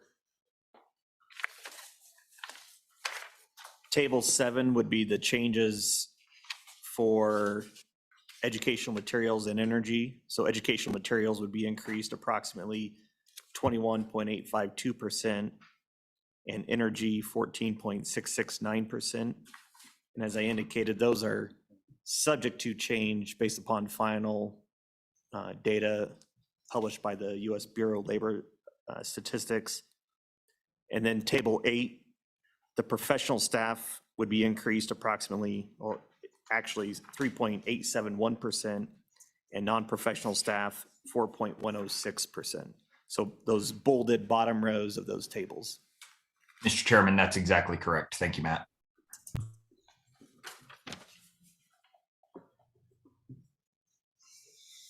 Okay, further discussion? And Mr. Chairman, just to highlight, if you look at page 6 of the report in table 3, that would be the associated cost of those amounts for each of the 4 categories. Correct. In total, $68 million. Correct. Mr. Chairman. Senator Beitman, please go ahead. Thank you. And since it's on the table now, I'd like to know more about why education materials have gone up 21.852%, when, as I alluded to, a lot of the schools don't use textbooks anymore and everything's on tablets and computers. So I can't imagine that would be more expensive than a textbook. So now that this is on the table and this is a big amount, I think we need to have a more thorough discussion on this particular component. Energy, I understand, professional staff, non-professional staff, I get that. But this is the problem. This is the part that I have the biggest problem with. So before I can vote on it, I need to know more about it and where that number comes from. Go ahead. Yeah, Mr. Chairman and Senator Beitman, if you hearken back to Dr. Taylor's testimony, she spoke to this specifically earlier this morning, and this is based upon the National Producer Price Index for supplies, materials. And as she indicated in her testimony, this closely aligns with education materials Bureau of Economic Analysis index, which is delayed a couple years. So this is cost for paper goods, which would align to educational material costs that districts have. So that was her recommendation for the 2020 recalibration, to tie it to this index. It's a policy choice if you want to go with that or a different amount or a different index. Senator Rothfuss, go ahead. Thank you, Mr. Chairman. You know, one overall theme we have to contend with is the fact that we adopted specific indicators a number of years ago so that there would be some objectivity to it. And I think each of them, when we don't like the numbers, are easy to indict individually. When I look at the idea that a 4% salary increase is going to account for the 8 to 10% inflation over the last year, I struggle with that too. But we're looking at indicators that were adopted indicators that are the cost-based model. So I think it's appropriate for us, even though we will individually disagree with different aspects of this and recognize different districts will be doing different things. Some districts will have more pain related to energy than others, depending on natural gas versus electricity prices. But getting into that level as this committee is challenging and will never come to a full agreement, whereas we have reasonable, sound recommendations that we know are supported by the model itself, by the tradition of the court decisions on what they wanted to see the model looking to, which is independent indicators. And if we pick and choose those a la carte, I think we expose ourselves to risk of judicial scrutiny. So I'm going to support the motion. Even though I do question the same thing, I kind of wonder, all right, well, why did that go up that much this year? Which things are we talking about? I wonder that, but my curiosity, I don't think is enough to dive into the weeds and start undermining specific numbers, because we don't like those numbers as well as we like other numbers. So I think we should support this. It's the appropriate path forward. Chairman Scott, please go ahead. Yeah, Mr. Chairman, as I'm quickly doing my math on this, it looks like we're talking about we got a 1.6 billion expenditure. We're talking about something that's a little over 4% increase. Is that accurate? Am I missing something here? Go ahead, Matt. Mr. Chairman, you're speaking specifically to just the education materials? No, to the the total increase. You said the total increase was 68 million, was 68 million on a 1.6 billion annual budget, annual guarantee. Is that right? Yeah, Mr. Chairman, you're in the neighborhood, correct?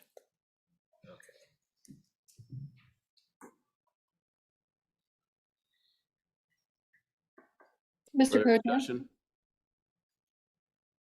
Go ahead. Thanks, Mr. Co-Chair. This having been my first joint Education Appropriations Committee dealing with this topic, it's not clear to me the significance of voting on this motion and approving the ECA report at this time. So can staff or fellow co-chairman help inform me, and I'm sure others on the joint committee, the significance of voting on this motion at this time? Because quite candidly, I mean, I certainly am not supporting this type of appropriation in the budget at this time, right? And so what is the significance of the vote in September of 23? Chairman Northrup and Madam Chair Nethercott, so today's purpose and the significance of today is really isolated to your Joint Education Committee members. They are going to make a recommendation to your committee, the Joint Appropriations Committee, for its consideration at its October 25th and 26th meeting. And at that time, you will make your own independent recommendation. You'll receive their formal recommendation, but at that time, you'll make your own independent recommendation as a Joint Appropriations Committee. And the significance of that motion in October from your committee will be to the governor and the legislature in total. The significance today is the the beginning discussion of what the Joint Education Committee believes it wants to adjust for in terms of inflation to K-12 education for next school year. And they want to kind of signal what they're feeling to the Joint Appropriations Committee. The Joint Appropriations Committee in October will signal to the legislature in total and the governor what their feelings are, what their policy position is on inflation costs. So the Joint Appropriations Committee will not be voting. Yeah, Mr. Chairman and Madam Chair, that's correct. Thank you. Yep, joint education. Go ahead, Chairman Scott, you have a question? No, Mr. Chairman, I have a comment. Go ahead. Mr. Chairman, it seems to me that as we look at what we're dealing with here, in the range of funding we've been seeing, our results that we're getting out of our school systems appear to me to be independent of the funding. But we've got inflation in the society at large that is been running quite higher, but has been running in the 4% plus range, is still there. And in the past, I've said, okay, the recommendations were justified, but the school districts had enough funding already so that they could take care of the problems. I'm no longer convinced that's true, Mr. Chairman. We're going to need a recalibration, but I think just in reality, keeping up with the inflation, even though there's some specifics here that I think we would rightly say that one's out of line. But we're talking about a block grant here, and I'd be a lot more concerned, Mr. Chairman, if it was much higher than the inflation rate.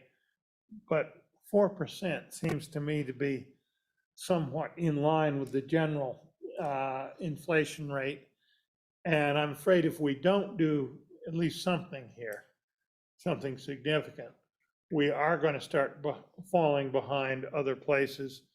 And we're going to start seeing an impact on the finances on the results, which we have not seen to date.